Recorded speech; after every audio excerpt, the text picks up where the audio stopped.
وعليكم ورحمة الله وبركاته. بسم الله الرحمن الرحيم. الحمد لله رب العالمين. الصلاة والسلام على رسول الله وعلى آله وصحبه أجمعين. ما بعد. رب اشرح لي صدري ويسر لي أمري واحلل عقدة من لساني يفقه قولي. رب زدنا علما نافعا. الحمد لله. അള്ളാഹു സുബ്ഹാനഹു വ തആലയുടെ മഹത്തായ അനുഗ്രഹത്താൽ അള്ളാഹുവിനെ കുറിച്ച് പറയുന്ന ഒരു നല്ല ദിക്റിന്റെ മജ്ലിസിൽ നമുക്ക് ഒരുമിക്കാൻ അള്ളാഹു തൗഫീഖ് നൽകി. അള്ളാഹു നമ്മളിൽ നിന്ന് എല്ലാവരിൽ നിന്നും അള്ളാഹു സ്വീകരിക്കട്ടെ. ആമീൻ. റഹ്മാനായ റബ്ബിന്റെ അത്യു അനുഗ്രഹമായ സ്വർഗീയ പൂന്തോപ്പിൽ നമുക്കൊക്കെ ഒരുമിച്ച് ഇരിക്കാനും കൂടാനും കാണാനുള്ള തൗഫീഖ് അള്ളാഹു നമുക്ക് എല്ലാവർക്കും തന്നെ അനുഗ്രഹിക്കുമാറാകട്ടെ. ആമീൻ. അൽഹംദുലില്ലാഹ്. ഇപ്പൊ നമ്മള് ഹജ്ജിന്റെ പുറപ്പെട്ട് കുറച്ച് ദിവസമായില്ലേ. നമ്മള് പിന്നെ പുറപ്പെട്ട് നമ്മള് ഹജ്ജിന് മുന്നേ ആയിട്ടുള്ള ഉംറ കർമ്മം നിർവഹിച്ചു. അൽഹംദുലില്ലാഹ്. അള്ളാഹു സ്വീകരിക്കട്ടെ. ആമീൻ. ഇനിയിപ്പോ ഉംറയിൽ നിന്ന് തഹല്ലുലായി തമത്തു ആയ രീതിയിലുള്ള ഹജ്ജ് കർമ്മമാണ് നമ്മൾ പറഞ്ഞുകൊണ്ടിരിക്കുന്നത്. 3 വിധത്തില് ചെയ്യാം. അപ്പൊ അതിൽ നമ്മൾ തമത്തു ആണ് പറയുന്നത്. റസൂൽ സല്ലല്ലാഹു അലൈഹി വസല്ലമ അത് ചെയ്യാനാണ് സഹാബാക്കളോട് പറഞ്ഞിട്ടുണ്ടായിരുന്നു അല്ലെ. അള്ളാഹുവിന്റെ റസൂല് പിന്നെ ഖിറാൻ എന്നുള്ള ആ ഒരു രീതിയാണ് സ്വീകരിച്ചിട്ടുണ്ടായിരുന്നത്. കാരണം അവരുടെ കൂടെ ബലിമൃഗങ്ങൾ കൂടെ അവർ കൊണ്ടുപോയിട്ടുണ്ടായിരുന്നു. അപ്പൊ ബലിമൃഗങ്ങൾ കൂടെ കൊണ്ടുപോയവര് ഖിറാനാണ് ചെയ്യേണ്ടതെന്നുള്ള നിൽക്കും. പിന്നെ അത് ഹജ്ജിനോട് അടുത്ത ദിവസമായിരുന്നു അവർ മദീനത്ത് നിന്ന് പുറപ്പെട്ടതും മക്കയിൽ എത്തിയതും അതൊക്കെ. അതുകൊണ്ടും പിന്നെ ആ ഒരു ഇത് പ്രയാസമില്ല. അല്ലാത്തവരോടൊക്കെ റസൂൽ സല്ലല്ലാഹു അലൈഹി വസല്ലമ തമത്വആയ രീതിയിൽ ഹജ്ജ് നിർവഹിക്കാനാണ് പറഞ്ഞത്. ആ ഒരു കർമ്മം പിന്നെ ഫസ്റ്റ് പറഞ്ഞപ്പോ ചില സഹാബാക്കൾക്കൊക്കെ ഒരു പ്രയാസം ഉണ്ടായിരുന്നു എന്ന് പറയപ്പെടുന്നു. അതായത് നമ്മൾ ഹജ്ജിന് വേണ്ടി കൊണ്ടുവന്നിട്ട് പിന്നെ ഉംറ ചെയ്യിച്ചിട്ട് അതിൽ നിന്ന് തഹല്ലുലാകല്ലേ ചെയ്യുന്നത്. അപ്പൊ പക്ഷെ അവിടെ റസൂൽ സല്ലല്ലാഹു അലൈഹി വസല്ലം എന്താ പറഞ്ഞു വെച്ചാൽ ഞാൻ എന്താണോ പറയുന്നത് അത് അനുസരിക്കുക എന്നുള്ളതാണ്. അപ്പം ഏത് കാര്യത്തിലും നമ്മൾ എല്ലാ കാര്യത്തിലും ഇങ്ങനെയുള്ള അള്ളാഹുവിന്റെ റസൂൽ സല്ലല്ലാഹു അലൈഹി വസല്ലമയുടെ കൽപ്പനകളെ നമ്മൾ ഒരിക്കലും ചോദ്യം ചെയ്യുന്ന രീതിയിൽ നമ്മളെ മനസ്സിലാകുന്ന ഒരു ചിന്ത പോലും വരാൻ പാടില്ല.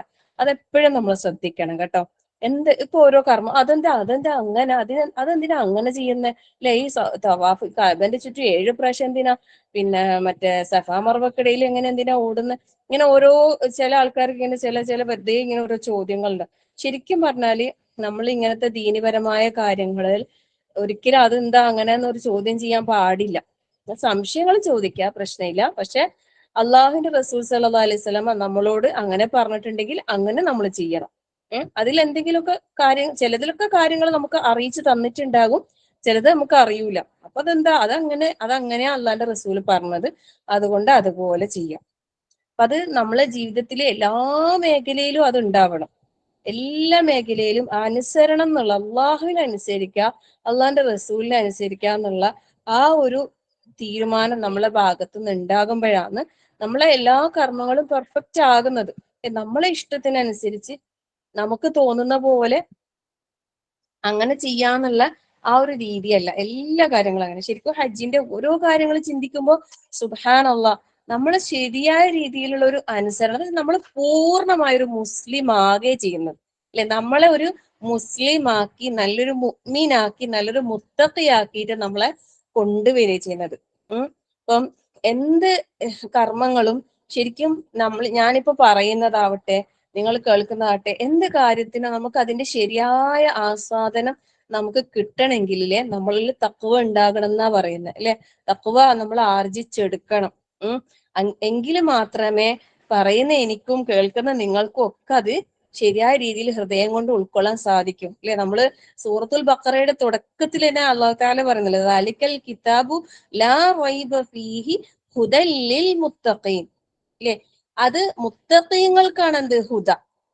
അപ്പൊ ഈ ഖുർആൻ, പരിശുദ്ധ ഖുർആനിന്റെ ഹിദായത്ത് അല്ലെ, അള്ളാഹു തആലന്റെ ആ ഹിദായത്ത് കിട്ടുന്നത് ആർക്കാണ്?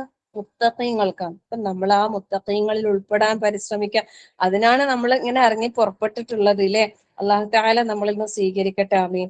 നമ്മളെ പൂർണ്ണമായി അള്ളാഹു നമ്മളെ ഏറ്റെടുക്കണം അല്ലെ. നമ്മളെ അള്ളാഹുവിലേക്ക്, അള്ളാഹു വാഗ്ദാനം ചെയ്ത സ്വർഗത്തിലേക്ക്. ഒരു മിനിറ്റ്.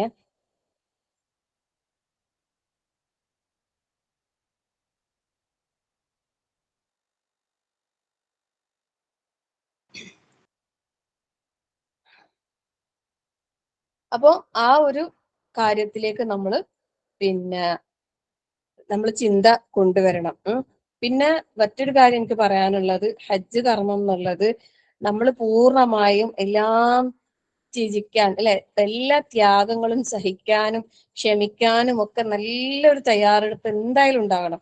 ക്ഷമ എന്നുള്ളത് ഹജ്ജില് അത്യാവശ്യമായ കാര്യം.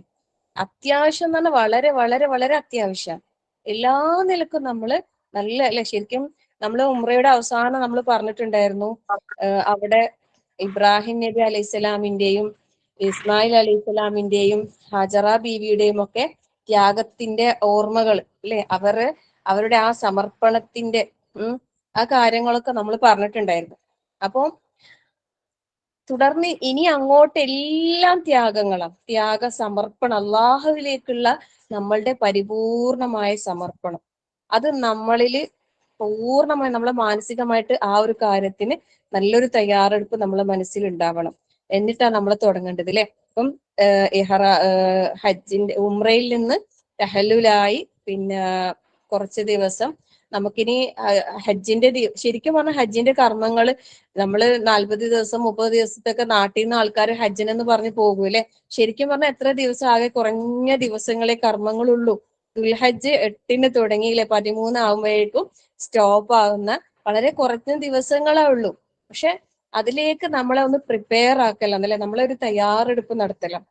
അപ്പം പിന്നെ തഹല്ലുലായ ആളുകളെ സംബന്ധിച്ചിടത്തോളം പിന്നെ റൂമിൽ സാധാരണ ജീവിതം നയിക്കാം. പിന്നെ നമുക്ക് ഹജ്ജിന്റെ കർമ്മങ്ങൾ തുടങ്ങുന്നത് എപ്പോഴാണ്? ദുൽഹജ്ജ് 8-നാണ് അല്ലെ. ഇപ്പം പിന്നെ ഓരോരുത്തരും അവരവരുടെ റൂമുകളിൽ വെച്ചിട്ട് തന്നെ എന്താക്കേണ്ടത്? എഹ്റാമിലേക്ക് പ്രവേശിക്കേണ്ടത്. അവിടെ നമ്മൾ എഹ്റാമിൽ പ്രവേശിക്കുമ്പോൾ നമ്മൾ നേരത്തെ ഉംറന്റെ എഹ്റാമിൽ പറഞ്ഞതുപോലെ തന്നെ എഹ്റാമിന് വേണ്ടി കുളിക്കുന്നതിന് മുമ്പ് പിന്നെ രോമങ്ങളും പിന്നെ നഖം വെട്ടല് അങ്ങനത്തെ കാര്യങ്ങളൊക്കെ ചെയ്യാട്ടോ. പിന്നെ അതെല്ലാം ശരീരം വൃത്തിയാക്കി പിന്നെ എഹ്റാമിന്റെ വസ്ത്രം അല്ലെ, 6 നിയത്തോടു കൂടി എഹ്റാമിന്റെ വസ്ത്രമൊക്കെ ധരിച്ച് പുരുഷന്മാർ നേരത്തെ പറഞ്ഞ കാര്യങ്ങളൊക്കെ ശ്രദ്ധിക്കാം. പിന്നെ പിന്നെ ലബ്ബൈക അല്ലാഹുമ്മ ഹജ്ജത്തൻ, ഉംറ നമ്മള് നേരത്തെ ഉംറക്ക് വേണ്ടിയിട്ടായതുകൊണ്ട് ലബ്ബൈക അല്ലാഹുമ്മ ഉംറത്തനാ പറഞ്ഞത്. പിന്നെ ഇവിടെ ലബ്ബൈക അല്ലാഹുമ്മ ഹജ്ജത്തൻ, ഹജ്ജിന് വേണ്ടിയിട്ട് നമ്മൾ പിന്നെ എഹ്റാമിലേക്ക് പ്രവേശിച്ച്. അപ്പം പിന്നെ ഈ ദുൽഹജ്ജ് 8-നാണ് മിനായിലേക്ക് പുറപ്പെടുന്നത്, മിനായിലേക്ക് പോകാന്. പുലർച്ചെ സുബഹി കഴിഞ്ഞ ഉടനെ പുറപ്പെടും. ഇപ്പോ പിന്നെ നല്ല തിരക്ക് എന്ന് വെച്ചാല് ജനങ്ങളുടെ എണ്ണം കൂടിയില്ലേ. എത്രയും ആൾക്കാർ ഹജ്ജിന് വേണ്ടിയിട്ട് 10, 30, 40 ലക്ഷം ആൾക്കാരാണ് ഹജ്ജിന് വേണ്ടിയിട്ടുള്ള പിന്നെ ജനങ്ങള്. അപ്പം ഇപ്പോഴത്തെ സൗകര്യത്തിന് വേണ്ടിയിട്ട് ദുൽഹജ്ജ് 7-ന് തന്നെ ചിലപ്പോൾ രാത്രിയിലൊക്കെ എന്താകുന്നുണ്ട്, ബസ്സുകൾ പുറപ്പെടുന്നേ ഉണ്ടാവും. ചിലപ്പം ദുൽഹജ്ജ് 8 കുറെ കഴിഞ്ഞിട്ടൊക്കെയാണ് അവിടെ എത്താൻ. എന്താ വെച്ചാൽ നമ്മള് നേരത്തെ ഞാൻ പറഞ്ഞ ത്യാഗം പ്രയാസം, അന്ന് ഇബ്രാഹിം നബി അലൈഹി സ്വലാമും ഹാജറ ബീവിയും സഹിച്ച ത്യാഗം വേറെയാണെങ്കിൽ ഇന്ന് നമ്മൾ ക്ഷമിക്കാനും സഹിക്കാനും തയ്യാറാകേണ്ടത് വേറെ വ്യത്യസ്തമായ രീതിയിലായിരിക്കും. ബസ്സും സൗകര്യങ്ങളും ഒക്കെ ഉണ്ടെങ്കിലും അതിന് അതിൻ്റെതായ പ്രയാസങ്ങൾ എന്തായാലും ഉണ്ടാവും. അതൊക്കെ നമ്മൾ നേരത്തെ മുന്നിൽ കാണണം. ബസ് ഇത്ര മണിക്ക് വരും, എല്ലാവരും തയ്യാറാകണം എന്ന് പറയും. രാത്രി തന്നെ നമ്മളൊക്കെ പിന്നെ ബാഗ് കുറെ മീനായിലൊക്കെ പോകുമ്പോൾ നമ്മൾ ശ്രദ്ധിക്കേണ്ട ഒരു കാര്യം എന്താ വെച്ചാല്, ഈ 3-4 ദിവസത്തേക്കുള്ള ഈ ഒരു ഒരുക്കല്ലേ, അതില് വളരെ കുറഞ്ഞ സാധനങ്ങൾ മാത്രം എടുത്തൊരു കുഞ്ഞു ബാഗ് മതി കേട്ടോ. പക്ഷെ നമ്മൾ എല്ലായിടത്തും പോകുമ്പോൾ ഇത് കൊണ്ട് നടക്കണം. അപ്പൊ അതുകൊണ്ട് ഒരു തോളില് ബാക്കിൽ ഇടാൻ പറ്റുന്ന രീതിയിലുള്ള ഒരു ചെറിയ ബാഗിൽ ഒതുങ്ങുന്ന പിന്നെ കുറച്ച് അത്യാവശ്യ സാധനങ്ങൾ മാത്രം കരുതുക മീനായിലേക്ക്. വലിയ ബാഗൊന്നും തൂക്കി പിടിച്ച് കൊണ്ടുപോകണ്ട കേട്ടോ. കുറെ സാധനങ്ങളൊന്നും എടുത്ത് വാരിക്കെട്ടി കൊണ്ടുപോയി അവിടെ നിന്ന് നമ്മൾ കൊണ്ട് നടക്കുമ്പോൾ നല്ല പ്രയാസമായിരിക്കും. അതുകൊണ്ട് പിന്നെ വളരെ ചെറിയ ബാഗ് കരുതുന്നതാണ് ഏറ്റവും ഹൈറ്. പിന്നെ ആ ഒരു കാര്യം നമ്മൾ ശ്രദ്ധിക്കാം. പിന്നെ അപ്പം ചിലപ്പോൾ രാത്രി തന്നെ പുറപ്പെടും, ചിലപ്പോൾ നമ്മൾ രാത്രി പുറപ്പെടണം എന്ന് പറഞ്ഞിട്ട് പിന്നെ സാധനങ്ങളൊക്കെ എടുത്ത് നമ്മൾ വെയിറ്റ് ചെയ്ത് ബസ് വരാൻ വേണ്ടി ചിലപ്പോൾ നേരം വെളുക്കും. അപ്പൊ അപ്പോഴൊന്നും നമുക്ക് ദേഷ്യപ്പെടാൻ പാടില്ല. ചിലപ്പോൾ അമീറിന്റെ അടുത്ത് പറയും, നിങ്ങൾ 8 മണിക്ക് ഇറങ്ങാൻ പറഞ്ഞാൽ നമ്മൾ 8 മണിക്ക് ഇറങ്ങിയില്ലേ, 9 മണിയായാലും 10 മണിയായാലും ഇനി എന്താ, ഇങ്ങനെയൊന്നും പറഞ്ഞ് ചൂടാകാനൊന്നും പാടില്ല കേട്ടോ. നമ്മള് ഹജ്ജാന്ന് കാര്യം. അപ്പൊ അവിടെ എന്തെല്ലാം ഉണ്ട് അതൊക്കെ നമ്മൾ സഹിക്കാനും ക്ഷമിക്കാനും നമ്മൾ തയ്യാറാകണം. പലരിൽ നിന്നും പലതും ചിലപ്പോൾ നമ്മൾ കാണുകയും കേൾക്കുകയും ചെയ്യും. അവിടെ ഒന്നും നമ്മൾ അക്ഷമ കാണിക്കാൻ പാടില്ല. അപ്പോ നമ്മള് പിന്നെ ക്ഷമയോടെ ദുആ ചെയ്തിരിക്കുക, നല്ലപോലെ പ്രാർത്ഥിച്ചിരിക്കുക. ഇപ്പൊ സമയമാവുമ്പോ എന്താവും, ബസ്സൊക്കെ വരും. അപ്പൊ നമ്മള് നിർദ്ദേശം തരുമ്പോ അതിനനുസരിച്ച് നമ്മളെ സ്ഥലത്ത് അവരെത്തിച്ചു തരും.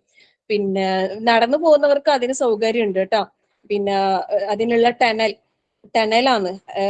നല്ല സൗകര്യം, 2-2.5 കിലോമീറ്റർ ഉണ്ടാവും.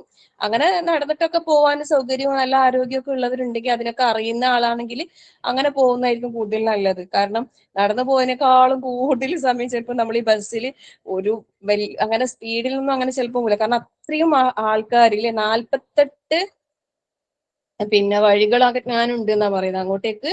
അതായത് ഓരോ റോഡിലും 6 പിന്നെ ലൈനില് ബസ് ഉണ്ടാകും. പിന്നെ പോകാനുള്ള അങ്ങനെ എല്ലാ സൗകര്യങ്ങളും അവിടെ ഒരുക്കിയിട്ടുണ്ട്. പക്ഷെ അത്രയും ആൾക്കാരും അത്രയും ബസ്സും അല്ലെ, പിന്നെ അത്രയും പിന്നെ സംവിധാനങ്ങളൊക്കെ ഉണ്ട്. പക്ഷെ അതിനിടയിൽ നമുക്ക് പലതും പ്രയാസങ്ങൾ നേരിടാം. പക്ഷെ അവിടെയൊക്കെ നമ്മൾ അതൊക്കെ ക്ഷമയോടെ നമ്മൾ പിന്നെ കൈകാര്യം ചെയ്യാം. ചിലപ്പോൾ ചില ദേഷ്യം പിടിക്കുന്ന ആൾക്കാരൊക്കെ ചിലപ്പോൾ എന്തെങ്കിലും പറഞ്ഞാൽ അവരെ നമ്മളൊന്നും വിചാരിക്കണ്ട ആ സമയത്ത്. കാരണം ഫലാ റഫസ വലാ ഫുസൂഖ വലാ ജിദാല ഫിൽ ഹജ്ജ് അല്ലെ, അവിടെ ഒന്നും പറ്റൂല. ഹജ്ജിന് നമ്മൾ എഹ്റാമിൽ പ്രവേശിച്ച് പിന്നെ അവിടെ തർക്ക വിതർക്കങ്ങള് പ്രശ്നങ്ങള് ഒന്നും ഉണ്ടാകാൻ പാടില്ല. നല്ല ക്ഷമ എന്ന് വെച്ചാൽ നല്ല ക്ഷമ വേണം. അപ്പൊ അങ്ങനെ നമ്മൾ ദുൽഹജ്ജ് 8-ന് പിന്നെ നമ്മൾ താമസ സ്ഥലത്ത് നിന്ന് ഹജ്ജിന് എഹ്റാം ചെയ്തിട്ട് മിനായിലേക്ക് പുറപ്പെടുക. മിനായിലേക്ക് നമ്മൾ പുറപ്പെട്ട് അൽഹംദുലില്ലാ അള്ളാഹുവിന്റെ തൗഫീഖോടുകൂടി മിനായിലെത്തി. മിനായിലെത്തി കഴിഞ്ഞാൽ അവിടെ എന്താ പ്രത്യേകിച്ച് ചെയ്യാനുള്ളത്? ശരിക്കും പറഞ്ഞാൽ പ്രത്യേകിച്ച് ഒന്നും ചെയ്യാനില്ല. മിനായിൽ രാപ്പാർക്കുക എന്നുള്ളതാണ് ഹജ്ജിന്റെ കർമ്മങ്ങൾ. അപ്പൊ അവിടെ വെച്ച് ളുഹർ, അസർ, മഗ്‌രിബ്, ഇശാ, സുബഹി ഈ നിസ്കാരങ്ങൾ അതിന്റെ സമയത്ത് തന്നെ നിർവഹിക്കാന്നേ ഉള്ളൂ. അതിൽ ളുഹറും അസറും ഇശാവും പിന്നെ ഈ 2 റക്അത്തായിട്ട് ചുരുക്കിയിട്ടാണ് റസൂൽ സല്ലല്ലാഹു അലൈഹി വസല്ലം നിസ്കരിച്ചിട്ടുണ്ടായിരുന്നത്. അതുകൊണ്ട് ഖസറാക്കിയിട്ടാണ് എന്താക്കേണ്ടത്, നിസ്കരിക്കേണ്ടത്. ജംആക്കൂല, ഖസർ. മനസ്സിലാക്കണേ.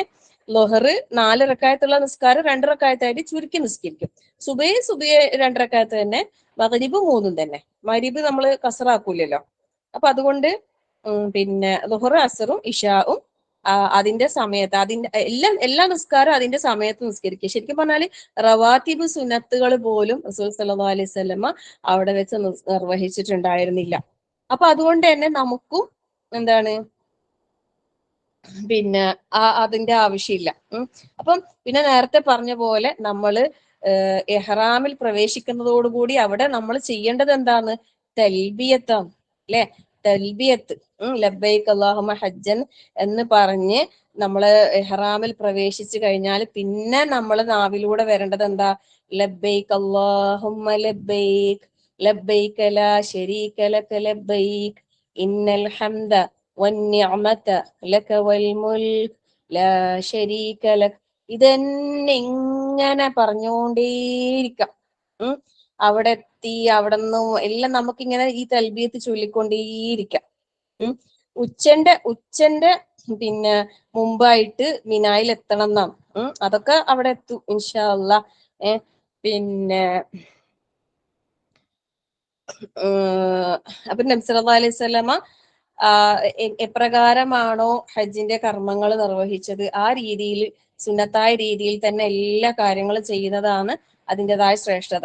അവിടൊക്കെ എത്തിക്കഴിഞ്ഞാലില്ലേ പലതും ചിലപ്പോൾ നമ്മൾ കാണേണ്ടി വരും.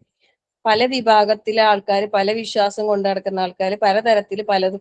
ചില ആൾക്കാർ അറിയും പിന്നെ അങ്ങനെ രണ്ടാക്കിയിട്ട് എന്തെങ്കിലും ചുരുക്കി നിസ്കരിക്കുന്ന, പിന്നെ ഇപ്പൊ അത് നബി യാത്രയിലായിരുന്നത് കൊണ്ട് അങ്ങനെ നമ്മളങ്ങനെയൊന്നുമില്ലല്ലോ.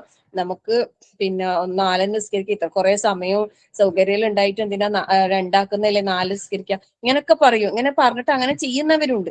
ശരിക്കും നമ്മളില്ലേ എപ്പോഴും ഈ ഹജ്ജിന്റെ സമയത്ത് നമ്മൾ ശ്രദ്ധിക്കേണ്ട ഒരു കാര്യം വെച്ചാൽ നമ്മളിൽ ഒരു അള്ളാന്റെ റസൂലിന്റെ സുന്നത്തിന് വിരുദ്ധമായ ഒരു കാര്യം വരാൻ പാടില്ല. അതാണ് നമ്മൾ ശ്രദ്ധിക്കേണ്ടത് എല്ലാ സമയത്തും. ഉംറയിലായാലും ത്വവാഫിന്റെ സമയത്തായാലും സഈന്റെ സമയത്തായാലും ഈ പറഞ്ഞ മിനായിലും അറഫയിലും മുസ്ദലിഫയിലും ജംറയിലും ഒക്കെ നമുക്ക് ഒരു ബിദഅത്ത് നമ്മളിൽ വരാൻ പാടില്ല. എന്ന് പറഞ്ഞാല് ഈ ഇബ്ലീസ് ഉണ്ടല്ലോ, അവിടെ നിന്ന് നമ്മള് എന്തായാലും മടിയന്മാരാകൂല. ചെയ്യണ്ടെന്ന് നമുക്ക് തോന്നേ ചെയ്യില്ല, കൂടുതൽ ചെയ്യണമെന്നേ നമുക്ക് തോന്നും. അപ്പൊ ഇല്ലാത്ത കുറെ കാര്യങ്ങൾ നമ്മളെ കൊണ്ട് ചെയ്യിപ്പിക്കാനാണ് അവിടെ പിശാചിന്റെ പ്രവർത്തനം ഉണ്ടാകുക. അത് വളരെ വളരെ ഗൗരവത്തിൽ നമ്മൾ സൂക്ഷിക്കണം. ഇല്ലാത്ത കുറെ ചൊല്ലുന്നത്, ഇല്ലാത്ത കുറെ ചെയ്യുന്നത് ഒക്കെ ചെയ്യിപ്പിക്കാന് പലരും മെനക്കെടും. ഞാൻ പറയുന്നത് പ്രത്യേകം നമ്മൾ ശ്രദ്ധിക്കുക. ഈ റസൂൽ സല്ലല്ലാഹു അലൈഹി വസല്ലമിന്റെ ഹജ്ജ് പ്രകാരമാണ് അതുപോലെ ചെയ്യാൻ അള്ളാന്റെ റസൂൽ പ്രത്യേകം നിർദ്ദേശിച്ചത് സഹാബാക്കളോട്. അതുകൊണ്ട് തന്നെ നമ്മൾ ആ രീതിയാണ് എല്ലാ കാര്യത്തിലും ഫോളോ അപ്പ് ചെയ്യേണ്ടത്. അള്ളാന്റെ റസൂൽ എപ്രകാരമാണോ അതുപോലെ അള്ളാഹു തആല എല്ലാവർക്കും ആ രീതിയിൽ സുന്നത്തായ രീതിയിൽ എല്ലാ കർമ്മങ്ങളും ചെയ്യാൻ അള്ളാഹു തൗഫീഖ്. അപ്പൊ അവിടെ അന്ന് രാത്രി കഴിച്ചുകൂട്ടാം, അവിടെ ഉറങ്ങാം. ദുൽഹജ്ജ് 8-ന് ഈ മിന എന്ന് പറയുമ്പോൾ ശരിക്കും പറഞ്ഞാൽ നമ്മൾ ഈ മിനായിലേക്ക് പുറപ്പെടുമ്പോ ഇല്ലേ, നമ്മൾ ഈ ഹജ്ജിന്റെ കർമ്മത്തിനായി പുറപ്പെടുമ്പോ നമ്മളെ മനസ്സിൽ ആരെ ഓർമ്മ വരണം? നമ്മളെ ഇബ്രാഹിം നബി അലൈഹിസ്സലാം അല്ലെ, തന്റെ മകനെ ബലിയെറുക്കാൻ അള്ളാഹു തആല ആ സ്വപ്നം കണ്ടിട്ട് അങ്ങോട്ടേക്ക് പുറപ്പെടുന്നതാണല്ലേ. സുബ്ഹാനല്ലാഹ്, ഒന്ന് ആലോചിച്ച് നോക്ക്. ആ ഉപ്പാന്റെ മനസ്സ്, ആ മകന്റെ മനസ്സ്, അവരെ വിട്ടുകൊടുത്ത ആ മാതാവിന്റെ മനസ്സ് നമ്മളൊന്ന് ഓർത്തു നോക്ക്. നമ്മൾ ഓരോരുത്തരും ഈ മിനായിലേക്ക് പുറപ്പെടുമ്പോ ഇതുപോലെ നമ്മളെ കൽബില് കുറെ ഇസ്മായിലുകൾ ഉണ്ട് ഇല്ലേ? നമ്മളെ അള്ളാഹു തആലയോട് നമ്മൾ കുറെ പ്രാർത്ഥിച്ച് കിട്ടിയ പല അനുഗ്രഹങ്ങളുണ്ട്. നമ്മൾ അതൊക്കെ അള്ളാഹ്ക്ക് വേണ്ടിയിട്ട് നമ്മൾ മാറ്റിവെക്കാൻ, ത്യജിക്കാൻ, ത്യാഗം ചെയ്യാൻ നമ്മൾ തയ്യാറാകണം. നമ്മളെ മനസ്സിൽ ശരിക്കും ഇബ്രാഹിം നബി അലൈഹി സ്വലാമിന് ഒരു പരീക്ഷണം പോലെ അല്ലെ, അള്ളാഹിന്റെ ഭാഗത്തുനിന്ന് അള്ളാഹിനോട് അത്രയും ദുആ ചെയ്തിട്ട് ഇസ്മായിൽ അലൈഹി സ്വലാമിനെ കിട്ടി. ആ ഇസ്മായിലിന്റെ കാര്യത്തില് ഇബ്രാഹിം നബി സ്വാർത്ഥനാകുന്നുണ്ടോ എന്ന് തോന്നിയപ്പോഴാണ് അള്ളാഹുവിന്റെ ഒരു പരീക്ഷണം വന്നത് അല്ലെ. സത്യത്തില്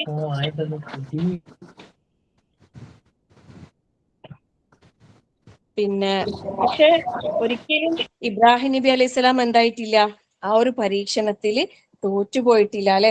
അള്ളാഹുവിന് സമർപ്പിക്കുന്ന കാര്യത്തില് ഇബ്രാഹിം നബി 100% വിജയാണ് കൈവരിച്ചതിലെ. സുബ്ഹാനല്ലാഹ്.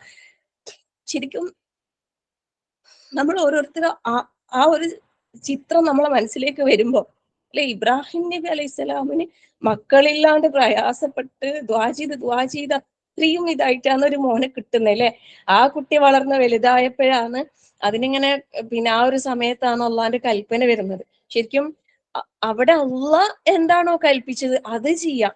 ശരിക്കും നമ്മളൊക്കെ മനസ്സിന്റെ ഈമാനും തഖ്വയൊന്ന് അളന്നു നോക്ക്. നമ്മള് എന്തെല്ലാം കാര്യങ്ങൾ നമ്മളെ ദുനിയാവിന്റെ, നമ്മളുടെ സൗകര്യത്തിന്, നമ്മുടെ മക്കളുടെ ഇഷ്ടത്തിന്, നമ്മളുടെ കുടുംബത്തിന്റെ കാര്യത്തിനൊക്കെ വേണ്ടിയിട്ട് നമ്മൾ എന്തൊക്കെ പടച്ചവന്റെ ഇഷ്ടങ്ങളെയും കൽപ്പനകളെയും മാറ്റി വെച്ചിട്ടുണ്ട്. ഇവിടെ അള്ളാഹു സുബ്ഹാനഹു വ തആലന്റെ ആ ഒരു കൽപ്പന വന്നപ്പോ പൂർണ്ണമായ ആ സമർപ്പണ ബോധം ഒന്ന് ചിന്തിക്ക്. സുബ്ഹാനല്ലാഹ് അല്ലെ, ഇബ്രാഹിം നബി അള്ളാഹുവിലേക്ക് പൂർണ്ണമായി അത് സമർപ്പിച്ച് ആ മകനോട് ആ കാര്യം പറഞ്ഞപ്പോ എന്താ പറഞ്ഞത് മറുപടി? എന്താ അല്ലെ, റബ്ബ് എന്റെ പിതാവിനോട് എന്താണോ കൽപ്പിച്ചത് അപ്രകാരം പ്രവർത്തിക്ക്. ആ മകൻ സുബ്ഹാനല്ലാഹ് ആ രീതിയിൽ ആ ഉമ്മ വളർത്തിയത് ആ കുഞ്ഞിനെ. അപ്പൊ ഇതൊക്കെ നമ്മളെ മനസ്സിലുണ്ടാകണം. നമ്മൾ പോകുന്നത് ഒരു കുറെ എന്തൊക്കെയോ ഇങ്ങനെ സ്ഥലങ്ങൾ കാണാനോ എന്തൊക്കെയോ ചെയ്തു കൂട്ടാനൊന്നും അല്ല. നമ്മൾ മാനസികമായ രീതിയിൽ ഈ പറഞ്ഞ എല്ലാ കാര്യങ്ങൾക്കും നമ്മളൊരു മുന്നൊരുക്കം അവിടെ ഉണ്ടാകണം. ആ മിന എന്ന് പറയുന്ന അവിടെ ശരിക്കും ടെന്റുകളുടെ ഒരു ലോകം. സുബ്ഹാനല്ലാഹ്. അവിടെ എത്തിക്കഴിഞ്ഞാല് നമ്മള് ആ മിനായിലെ ടെന്റില് ഓരോരുത്തർക്ക് നിശ്ചയിച്ച ഓരോ ടെന്റുകളുണ്ട്. അതില് സ്ത്രീകൾ വേറെ പുരുഷന്മാർ വേറെ സജ്ജീകരിച്ചിട്ടുണ്ടാവും.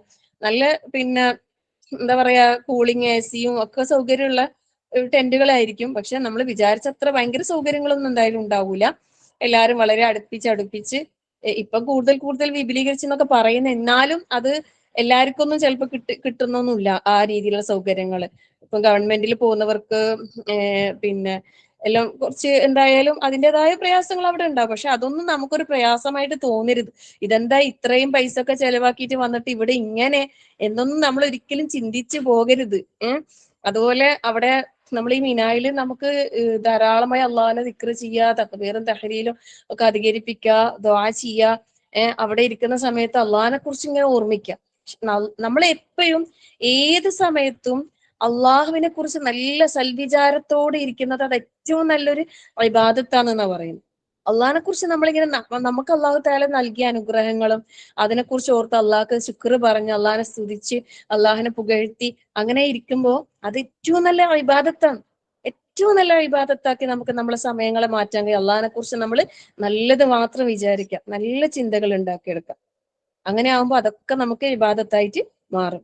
അപ്പം ആ മിനായില് രാത്രി ഉറങ്ങി, പിന്നെ രാവിലെ പുലർച്ചെ ഈ ദുൽഹജ്ജ് 8 ആ ദിവസത്തിന് പറയുന്ന പേര് യൗമുത്തർവിയ എന്നാണ്. പിന്നെ ആ സമയത്ത് ഈ ഒരു ദിവസത്തിന് പറയുന്ന പേര് യൗമുത്തർവിയ. പിന്നെ അടുത്ത ദിവസം അറഫ അല്ലെ, ദുൽഹജ്ജ് 9 അറഫ ദിനമാണ്. അപ്പൊ ദുൽഹജ്ജ് 8 മിനായില് നമ്മൾ താമസിച്ച് അന്ന് രാത്രി ഉറങ്ങി രാവിലെ എഴുന്നേറ്റ് സുബഹി നമസ്കരിച്ചിട്ടാണ് എങ്ങോട്ടേക്ക് പുറപ്പെടുന്നത്? അറഫയിലേക്ക് പുറപ്പെടുന്നത്. അപ്പം ഈ മിനായില് വേറൊരു കാര്യം നമുക്ക് ഇച്ചിരി പ്രയാസമായിട്ട് വരുന്ന ഒരു കാര്യം എന്നുള്ളത് ബാത്റൂം ആയിരിക്കും. നമ്മൾ ഒരു വീട്ടിൽ തന്നെ 5-6 ബാത്റൂം ഓരോരാൾക്ക് ഓരോ ബാത്റൂമിൽ ഉപയോഗിച്ച് ശീലിച്ച ആൾക്കാരാണല്ലോ അല്ലെ. നമുക്ക് ബാത്റൂമിൽ ക്യൂ നിന്നിട്ട് ഒരു ശീലവും ഇല്ല. എന്നുവെച്ചാൽ എല്ലാവർക്കും ബെഡ്റൂമിൽ ഓരോ കുട്ടികൾക്ക് വേറെ വേറെ സെപ്പറേറ്റ് എന്ന് പറഞ്ഞ പോലെ ഒരു വീട്ടില് റൂമിനേക്കാളും കൂടുതൽ ബാത്റൂമുള്ള കാലഘട്ടത്തിലാണ് നമ്മൾ ജീവിക്കുന്നത്. അപ്പൊ അവിടെ എത്തിക്കഴിഞ്ഞാൽ എന്തായാലും കുറച്ച് സമയം നമ്മൾ ബാത്റൂമിന്റെ മുമ്പിൽ ക്യൂ നിൽക്കേണ്ടി വരും. അവിടെ ഒന്നും നമ്മൾ എന്താക്കാൻ പാടില്ല, അക്ഷമ കാണിക്കാൻ പാടില്ല അല്ലെ. നമ്മളെ മുമ്പിൽ നമ്മളെ പിറകിൽ നല്ല ബുദ്ധിമുട്ടിയിട്ട് ഒരാൾ നിൽക്കുന്നുണ്ടെങ്കിൽ വിട്ടുകൊടുക്ക. നമ്മളില്ലേ ഒരു വിട്ടുവീഴ്ച ചെയ്യുമ്പോ ശരിക്കും പറഞ്ഞാൽ നമുക്ക് നമ്മളെ കാര്യം അല്ല എളുപ്പാക്കി തരുന്ന. അവിടെയൊന്നും ഞാനാ നേരത്തെ വന്ന് ഇവിടെ നിൽക്കുന്നത്, നിങ്ങൾ ഇപ്പല്ലേ വന്നിന്, നിങ്ങൾ അവിടെ അങ്ങനെയുള്ള യാതൊന്നും പറ്റൂല. ഒരു തർക്കത്തിനോ ഒരു പ്രശ്നങ്ങൾക്കോ ഒന്നും ഇടയാക്കാൻ പാടില്ല. നമ്മൾ സമയം ഒഴിഞ്ഞ സമയമൊക്കെ നോക്കിയിട്ട് പെട്ടെന്ന് അതിന്റെ കാര്യങ്ങൾ പോയി ചെയ്യാട്ടോ. അത് ഇഷ്ടംപോലെ ബാത്റൂം ഉണ്ടാകും, എന്നാലും ഓരോരുത്തർ ഓരോ ടെന്റിന് കണക്കായ സ്ഥലത്തേക്ക് നമുക്ക് പോവാം. പബ്ലിക്കായിട്ട് വേറെ പോകാനൊക്കെ സ്ഥലങ്ങളൊക്കെ ഉണ്ട്. പിന്നെ നല്ല വിപുലമായ സൗകര്യങ്ങൾ ഉണ്ട്. പക്ഷെ എന്നാലും കുറച്ച് സമയം, ഇത്രയും ആൾക്കാരില്ലേ, എത്രപാട് ലക്ഷം ആൾക്കാരുള്ളതാണ്. അപ്പൊ അതിനനുസരിച്ചുള്ള കുറച്ച് കാത്തിരിക്കലും, ഇപ്പൊ ചില ആൾക്കാർ പോയാൽ കുറച്ചധികം സമയമാവും. അപ്പൊ ഇത് എത്ര നേരമായി ഇന്നൊരു പുറത്തുനിന്ന് ബുദ്ധിമുട്ടിക്കല് അങ്ങനൊന്നും പാടില്ല. അവര് എന്തായാലും ഒരു ബാത്റൂമിൽ ഒരാൾ വെറുതെ ഇരിക്കൂലോ അല്ലെ.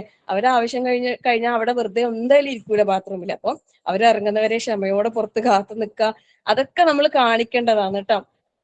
ആ ഒരു ബാത്റൂമിന്റെ കാര്യത്തിലൊക്കെ പിന്നെ നമ്മൾ ഒരു അസ്വസ്ഥത പ്രകടിപ്പിക്കാൻ പാടില്ല. പിന്നെ അവിടെയെല്ലാം നമ്മൾ ശ്രദ്ധിച്ച നല്ലത് എന്താണെന്നറിയോ, ഈ ബാങ്ക് കൊടുത്ത് നിസ്കാരത്തിന്റെ സമയം, ആ സമയത്തൊക്കെ നല്ല തിരക്കായിരിക്കും. അപ്പൊ അങ്ങനെ അല്ലാത്തൊരു ഒഴിഞ്ഞ സമയം നോക്കിയിട്ട് വേഗം, ഒരു ഭക്ഷണത്തിന്റെ സമയം, ആ ഭക്ഷണം കഴിച്ച് കഴിഞ്ഞാൽ കൈകഴുകല് അങ്ങനത്തെ ഒരു സമയം, പിന്നെ രാവിലത്തെ സമയം എല്ലാം നല്ല തിരക്കായിരിക്കും.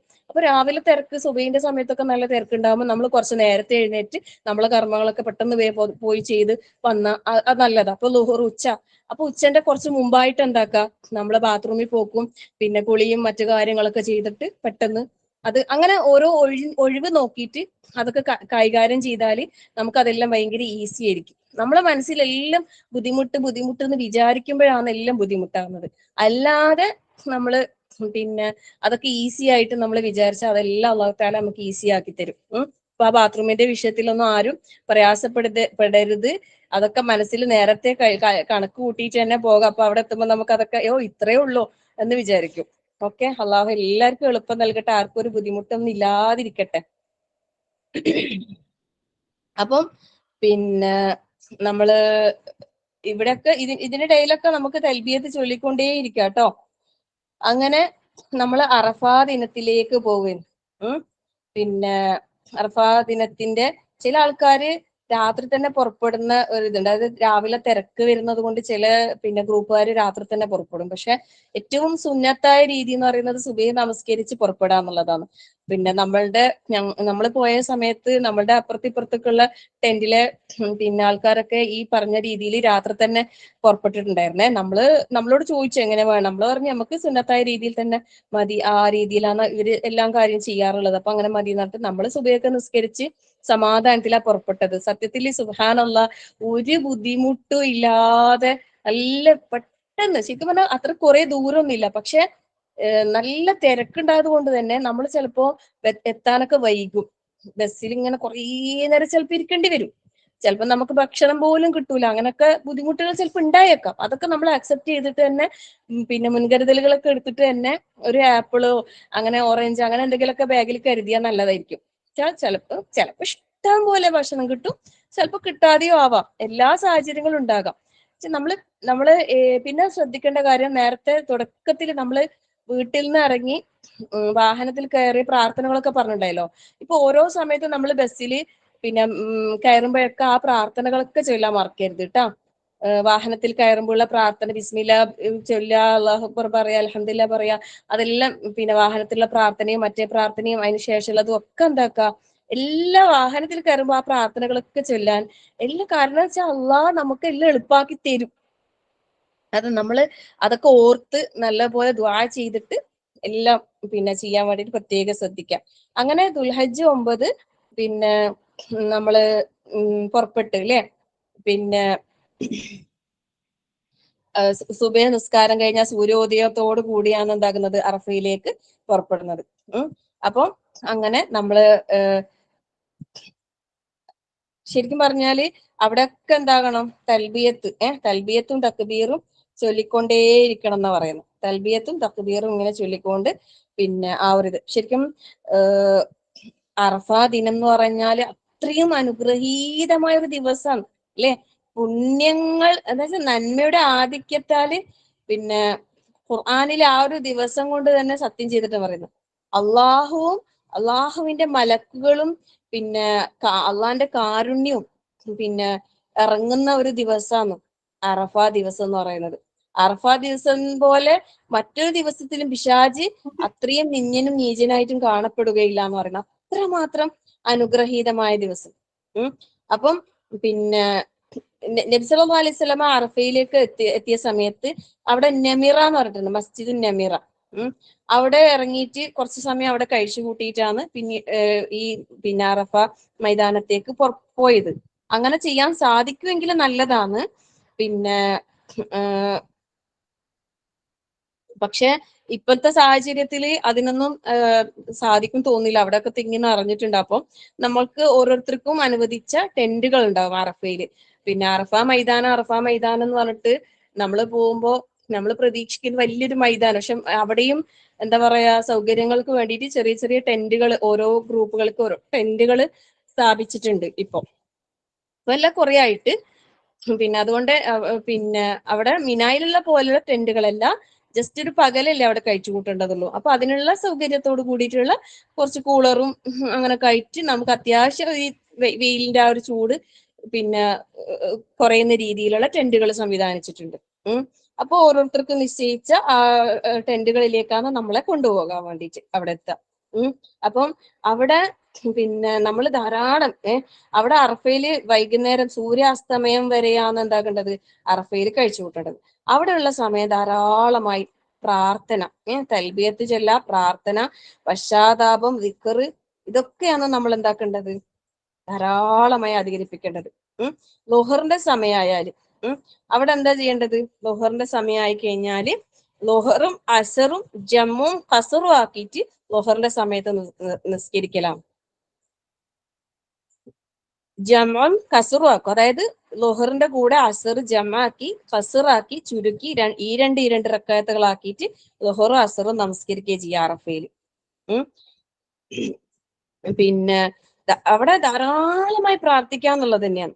അവിടെ അറഫ പിന്നെ മൈതാനം പിന്നെ ജബലുർ റഹ്മ അതൊക്കെ ഉണ്ട്. പക്ഷെ നമുക്ക് അങ്ങോട്ടേക്കൊന്നും ചിലപ്പോൾ പോകാൻ പറ്റിയെന്നൊന്നും വരില്ല. സൗകര്യപ്പെടുന്നവർക്ക് അങ്ങനെയൊക്കെ പോകാൻ പറ്റിയെങ്കിൽ പോകാം. അവിടെ ശരിക്കും പറഞ്ഞാൽ ഒന്ന് ചുറ്റിക്കറങ്ങി ഒന്ന് കാണുന്നതിനൊക്കെ വിരോധമില്ല. ആ സമയത്തൊക്കെ നമുക്ക് ധാരാളമായി ദിക്റും പിന്നെ ദുആയും ഒക്കെ ചെയ്യാം.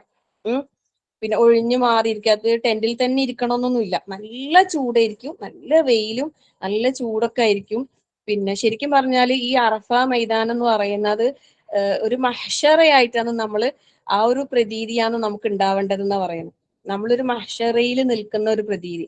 മഹ്ശറയിൽ നിൽക്കുന്ന ഒരു പ്രതീതി എന്ന് പറഞ്ഞാല് നമ്മൾ റബ്ബിന്റെ മുമ്പിൽ വിചാരണക്ക് നിൽക്കുമ്പോൾ നമ്മൾ എങ്ങനെ ആയിരിക്കും, അവിടെയും വെയിലും ചൂടും ഒക്കെ തന്നെയാണ്. അതേപോലെ തന്നെ നല്ല പൊരിഞ്ഞ ചൂടും വെയിലും ഒക്കെ തന്നെ ആയിരിക്കും അവിടെ. അപ്പം പിന്നെ ഇന്ന് അവിടെ പിന്നെ ഹാജിമാർക്ക് വേണ്ടി ഒരുപാട് സൗകര്യങ്ങൾ അവർ ചെയ്യുന്നുണ്ട്. നല്ല നല്ല വേപ്പിന്റെയും പിന്നെ വേറെ എന്തൊക്കെയോ മരങ്ങൾ നട്ടുപിടിപ്പിച്ച് വെള്ളം നനച്ച് നല്ല പച്ചപ്പൊക്കെ ആക്കി വെച്ചിട്ടുണ്ട്. പക്ഷെ എന്നാലും ആ ചൂടെന്ന് പറയുന്ന ആ ചൂട് എന്തായാലും ഉണ്ടാവും. പിന്നെ അതൊക്കെ നമ്മൾ സഹിച്ചേ പറ്റൂ. എല്ലാ കൂളറും എല്ലാം ഉണ്ടായാലും ആ ഒരു ഇത് എന്തായാലും ഉണ്ടാവും. പക്ഷെ അവിടെ നമ്മൾ അതിനൊന്നും ഒരു അസ്വസ്ഥത നമ്മൾ പ്രകടിപ്പിക്കാൻ പാടില്ല. അവിടെ അർഫാ ദിനത്തിൽ ഒരു ഖുതുബ നടക്കും. അത് ആ സമയത്ത് പിന്നെ നമുക്ക് നമ്മള് പിന്നെ അമീർമാർ കൂടെ ഉണ്ടെങ്കിൽ അവര് അത് നമുക്ക് പറഞ്ഞുതരൊക്കെ ചെയ്യും. പിന്നെ അപ്പൊ ലുഹറിന്റെ സമയത്ത് ലുഹർ അസറും ജമ്മും കസറായി പിന്നെ ആ ഒരു ഖുതുബ അതിന്റെ ഇടയിൽ നടക്കുമ്പോ പിന്നെ അവര് ശരിക്കും അത് പറഞ്ഞു കൊടുക്കാന്നുള്ളത് പ്രവാചക ശരി പെട്ടതാന്ന് പറയുന്നുണ്ട്. അപ്പൊ അത് പറഞ്ഞു തരുമായിരിക്കും എല്ലാവരും നമുക്കൊക്കെ അങ്ങനെ പറഞ്ഞു തന്നിട്ടുണ്ടായിരുന്നു. അപ്പൊ അത് കഴിഞ്ഞിട്ടാണ് എന്താക്കുന്നത് ഈ ലുഹറ അസറും ജമ്മും കസറും ആയിട്ട് നിസ്കരിക്കുന്നത്. അതിന് മുമ്പോ അതിന് ശേഷമോ അവിടെ അറഫയിൽ എത്തിയിട്ട് നമുക്ക് ഒരു നിസ്കാരം ഇല്ല കേട്ടോ, ഒരു നിസ്കാരം ഇല്ല. പിന്നെ ധാരാളമായി അള്ളാഹുവിനെ വെച്ചാല് ഈ ഒരു അവസരം എന്ന് പറയുന്ന ഒരു സുവർണ അവസരം. അറഫയിൽ ഒരാൾക്ക് എത്തിപ്പെടാൻ കഴിഞ്ഞാല് ശരിക്കും പറഞ്ഞാൽ ഹജ്ജ് എന്ന് പറയുന്നതിന് എന്താണ് അറഫ എന്നാണ് അല്ലെ. അറഫയിൽ നിൽക്കൽ നിർബന്ധം. അത് രോഗികളായിട്ട് ഹോസ്പിറ്റലിലുള്ള ആൾക്കാരെ വരെ ആംബുലൻസിൽ കൊണ്ടുവന്നിട്ട് എന്താക്കും അറഫയിൽ കൊണ്ടുവരുന്ന പറയും. അവിടെ ഇപ്പൊ മക്കത്ത് എത്തിയിട്ട് ഹജ്ജ് കർമ്മങ്ങൾക്ക് പോയിട്ട് ആർക്കും അങ്ങനെയൊന്നും ബുദ്ധിമുട്ടൊന്നും ഇല്ലാതിരിക്കട്ടെ, അങ്ങനെ ഒരു പ്രയാസത്തിലും ആരും ആവാതിരിക്കട്ടെ. അതിന് ചെല്ലുമ്പോ ഇങ്ങനെ എന്തെങ്കിലും കാരണത്താൽ ഇല്ലേ കൈപൊട്ടി കാലുപൊട്ടി അങ്ങനെയൊക്കെ ഹോസ്പിറ്റലൊക്കെ ഉണ്ടായാല് അവരെല്ലാരും എടുത്തേക്ക് കൊണ്ടുവരും, ഈ അറഫയിലേക്ക് കൊണ്ടുവരും. വേറെ ഒന്നും ചെയ്തിട്ടില്ല. ഈ അറഫ എന്നുള്ളത് എന്താണ്, അത് നിർബന്ധം. അപ്പം അതുകൊണ്ട് ആ അറഫയിലേക്ക് എല്ലാരും പിന്നെ അള്ളാഹു എല്ലാവർക്കും പുറത്തു കൊടുക്കുന്ന ഒരു ദിവസം, മുഴുവൻ ആളുകൾക്കും പുറത്തു കൊടുക്കുന്നു പറഞ്ഞതാ. അത്രമാത്രം ശ്രേഷ്ഠത. അതിൽ അള്ളാഹു 7ാം ആകാശത്തിൽ നിന്ന് 1ാം ആകാശത്തേക്ക് ഇറങ്ങി വന്ന് മുഴുവൻ ആളുകൾക്കും പുറത്തു കൊടുക്കും പറയുന്ന ദിവസങ്ങളാണ്. ദുൽഹജ്ജിന്റെ ആദ്യത്തെ ഈ 10 ദിവസങ്ങൾക്കുള്ള ശ്രേഷ്ഠത പറയുമ്പോൾ പറയുന്നുണ്ട് എന്ത്, റമളാനിലെ അവസാനത്തെ 10 രാത്രികൾ എത്രമാത്രം ശ്രേഷ്ഠമാണോ അതിനേക്കാളും ശ്രേഷ്ഠമാണ് എന്ത് ദുൽഹജ്ജിലെ ആദ്യത്തെ 10 ദിവസത്തിലെ പകലുകൾ. ശരിക്കും ചിന്തിക്കുമ്പോ സുബ്ഹാനല്ലാഹ്, ഈ ഹജ്ജിന്റെ കർമ്മങ്ങളൊക്കെ വരുന്നത് ഈ പകൽ സമയങ്ങളിലാണ് അല്ലെ. ഹജ്ജിന്റെ മിക്ക കർമ്മങ്ങൾ അതിൽ രാപ്പാർക്കൽ ഉറങ്ങല് മുസ്ദലിഫയിൽ രാപ്പാർക്കൽ അതൊക്കെ ഉള്ളൂ രാത്രിയിൽ വരുന്നത്. ഈ പകലുകൾക്ക് അത്രയും ശ്രേഷ്ഠത ഉണ്ട്. ഇതൊക്കെ ഹാജിമാർ അവിടെ നിന്ന് ചെയ്യുന്നതാണ്. ഹജ്ജിന് പോകാത്ത ആളുകൾക്ക്, നാട്ടിലുള്ള ആൾക്കാർക്കൊക്കെ ഈ ദിവസത്തിന് ശ്രേഷ്ഠതയും മഹത്വവും എല്ലാം അറിഞ്ഞ് മനസ്സിലാക്കിയിട്ട് നമ്മളെ കർമ്മങ്ങൾ ഏറ്റവും കൂടുതൽ അധികരിപ്പിക്കേണ്ട ദിവസങ്ങളാണ് ദുൽഹജ്ജിന്റെ 1 മുതൽ 10 വരെയുള്ള ദിവസങ്ങൾ എന്ന് പറയുന്നത്. നമ്മളെ എത്രത്തോളം നമുക്ക് കർമ്മങ്ങൾ അധികരിപ്പിക്കാൻ പറ്റുമോ അത്രയും എല്ലാ കർമ്മങ്ങൾക്കും ഒരുപാട് ശ്രേഷ്ഠതയും പ്രതിഫലവും ലഭിക്കുന്ന വളരെ പുണ്യമാക്കപ്പെട്ട ദിവസങ്ങളാണത്. അപ്പൊ അത് നമ്മൾ മനസ്സിലാക്കിക്കൊണ്ട് തന്നെ നമ്മൾ എന്താക്കാം, ധാരാളമായി സൽക്കർമ്മങ്ങൾ. അവിടെ പ്രാർത്ഥന തന്നെ, നമുക്ക് എന്തെല്ലാം ചോദിക്കാനുണ്ടില്ലേ റബ്ബിനോട്, നമ്മൾ കരഞ്ഞ് കരഞ്ഞ് കരഞ്ഞ് പ്രാർത്ഥിക്കണം എന്ന് പറയുന്നത്. ശരിക്കും അറഫയിൽ എത്തിയിട്ട് കണ്ണീര് വന്നിട്ടില്ലെങ്കിൽ ഓന്റെ ഹൃദയത്തിൽ എന്തോ പ്രശ്നമുണ്ടെന്നാ പറയും. അവിടെ എത്തിയാൽ എങ്ങനെയുള്ള ആളും കരയും. ഒരു ഉസ്താദിന്റെ ക്ലാസ്സിൽ ഒരു അനുഭവം പറയുന്നുണ്ടായിരുന്നു. അതായത് ഒരാള് ഇങ്ങനെ അറഫയിലെത്തി എല്ലാവരും കരച്ചിൽ വരും, കരഞ്ഞ് ദുആ ചെയ്യണം എന്നൊക്കെ പറഞ്ഞപ്പോ ഒരു മനുഷ്യൻ പറയുന്നു ഒരു ഉസ്താദിന്റെ അടുത്ത്, എനിക്ക് എന്തായിട്ടും കരച്ചിൽ വരുന്നില്ല, എന്തായിട്ടും എനിക്ക് അവിടെ കരഞ്ഞ് ദുആ ചെയ്യാൻ കഴിയുന്നില്ല എന്നവർ പരാതി പറഞ്ഞപ്പോ അവർ ചോദിച്ചു, നിങ്ങളെ മാതാവിന്റെ അടുത്ത് എങ്ങനെയാന്ന്. അപ്പം വരുന്ന എന്തോ ഒരു ചെറിയൊരു അവര് തമ്മിലൊരു ഇതുണ്ട്, ഉമ്മയും മോനും തമ്മില്. അപ്പൊ ഒരു ഉസ്താദ് പറഞ്ഞോലും അന്നെങ്കിൽ നിങ്ങൾ പെട്ടെന്ന് ഉമ്മാനെ വിളിച്ചിട്ട് നിങ്ങൾ സംസാരിക്ക്, അത് ക്ലിയർ ആക്ക്. അങ്ങനെ അയാള് അപ്പൊ തന്നെ ഉമ്മാനെ വിളിച്ച് സംസാരിച്ചപ്പോ ഉമ്മമാരെ മനസ്സ് എപ്പോഴും അലിവല്ലേ മക്കളോട് ഇല്ലേ. മക്കളായിരിക്കും പിന്നെ എപ്പോഴും ഹാർഡായിട്ടിരിക്കുക. അപ്പൊ ചില ഹാർഡായ ഉമ്മമാരുണ്ടാവായിരിക്കും. പിന്നെ അപ്പോ അവിടെ ആ പ്രശ്നം അവിടെ അവർ സോൾവ് ആക്കി. അതോടുകൂടി പിന്നെ പറയുന്ന ആ മനുഷ്യൻ പിന്നെ കരഞ്ഞു കരഞ്ഞു കരഞ്ഞ ദുആ ചെയ്യുന്നു. അത്രയും. അപ്പൊ നമ്മളെ മനസ്സ് റബ്ബിലേക്ക് ഇങ്ങനെ പൊട്ടി നമ്മൾ തേങ്ങി തേങ്ങി അള്ളഹാനോട് നമുക്ക് എന്തെല്ലാം ദുനിയാവിന്റെയും ആഖിറത്തിന്റെയും എല്ലാ കാര്യങ്ങളും, പിന്നെ പ്രാർത്ഥന ദിക്റുകള്, റസൂൽ സല്ലല്ലാഹു അലൈഹി വസല്ലമയുടെ പേരിലെ സ്വലാത്ത് ഒക്കെ അധികരിപ്പിക്കാം. റബ്ബന ആതിന ഫിദ്ദുനിയ ഹസന വഫിൽ ആഖിറതി ഹസനത വഖിന അദാബന്നാർ, ഇത് ധാരാളമായി വർദ്ധിപ്പിക്കൽ സുന്നത്താന്ന് പറയുന്നുണ്ട്. അതുപോലെ ലാ ഇലാഹ ഇല്ലല്ലാഹു വഹ്ദഹു ലാ ശരീക ലഹു ലഹുൽ മുൽക്കു വലഹുൽ ഹംദു വഹുവ അലാ കുല്ലി ഷൈഇൻ ഖദീർ, ഈ പ്രാർത്ഥനയും ഇതൊക്കെയാണ് റസൂൽ സല്ലല്ലാഹു അലൈഹി വസല്ലമ ധാരാളമായിട്ട് അവിടെ വെച്ച് പ്രാർത്ഥിച്ചിട്ടുണ്ടായിരുന്നത്. നമ്മള് എന്താ പറയാ, പിന്നെ പ്രാർത്ഥിക്കുന്ന സമയത്ത് ഖിബിലക്ക് അഭിമുഖമായി കൈകൾ ഉയർത്തി നമ്മളും റബ്ബും അല്ലെ മാത്രമായിട്ട് നമ്മള് വിനയത്തോടെ അങ്ങേയറ്റം കീഴൊതുങ്ങി അല്ലെ അള്ളാഹുവിന്റെ എന്താ പറയാ അത്രയും നമ്മൾ എന്താക്കാ പ്രാർത്ഥിക്കുക. റസൂൽ സല്ലല്ലാഹു അലൈഹി വസല്ലമ ഈ പ്രാർത്ഥനകളാണ് ചൊല്ലാൻ വേണ്ടിയിട്ട് നമ്മളോട് കൽപ്പിച്ചിട്ടുണ്ടായിരുന്നത്. ശരിക്കും ഇത് വളരെ വളരെ ശ്രേഷ്ഠമായ പ്രാർത്ഥനകളാണ്. ധാരാളമായിട്ട് നമ്മൾ എന്താക്കുക പിന്നെ പ്രാർത്ഥിക്കുക. ഈ സമയത്ത് ഈ ദിവസങ്ങളിലെ ഈ കുറഞ്ഞ വളരെ കുറഞ്ഞ സമയങ്ങളല്ലേ, ആ സമയത്ത് നമുക്കൊരു അപാകതകളും ഒരു ന്യൂനതയോ ഒരു പിന്നെ ഇതൊന്നും വരാതെ നമ്മൾ ശ്രദ്ധിക്കണം. അതായത് പിന്നെ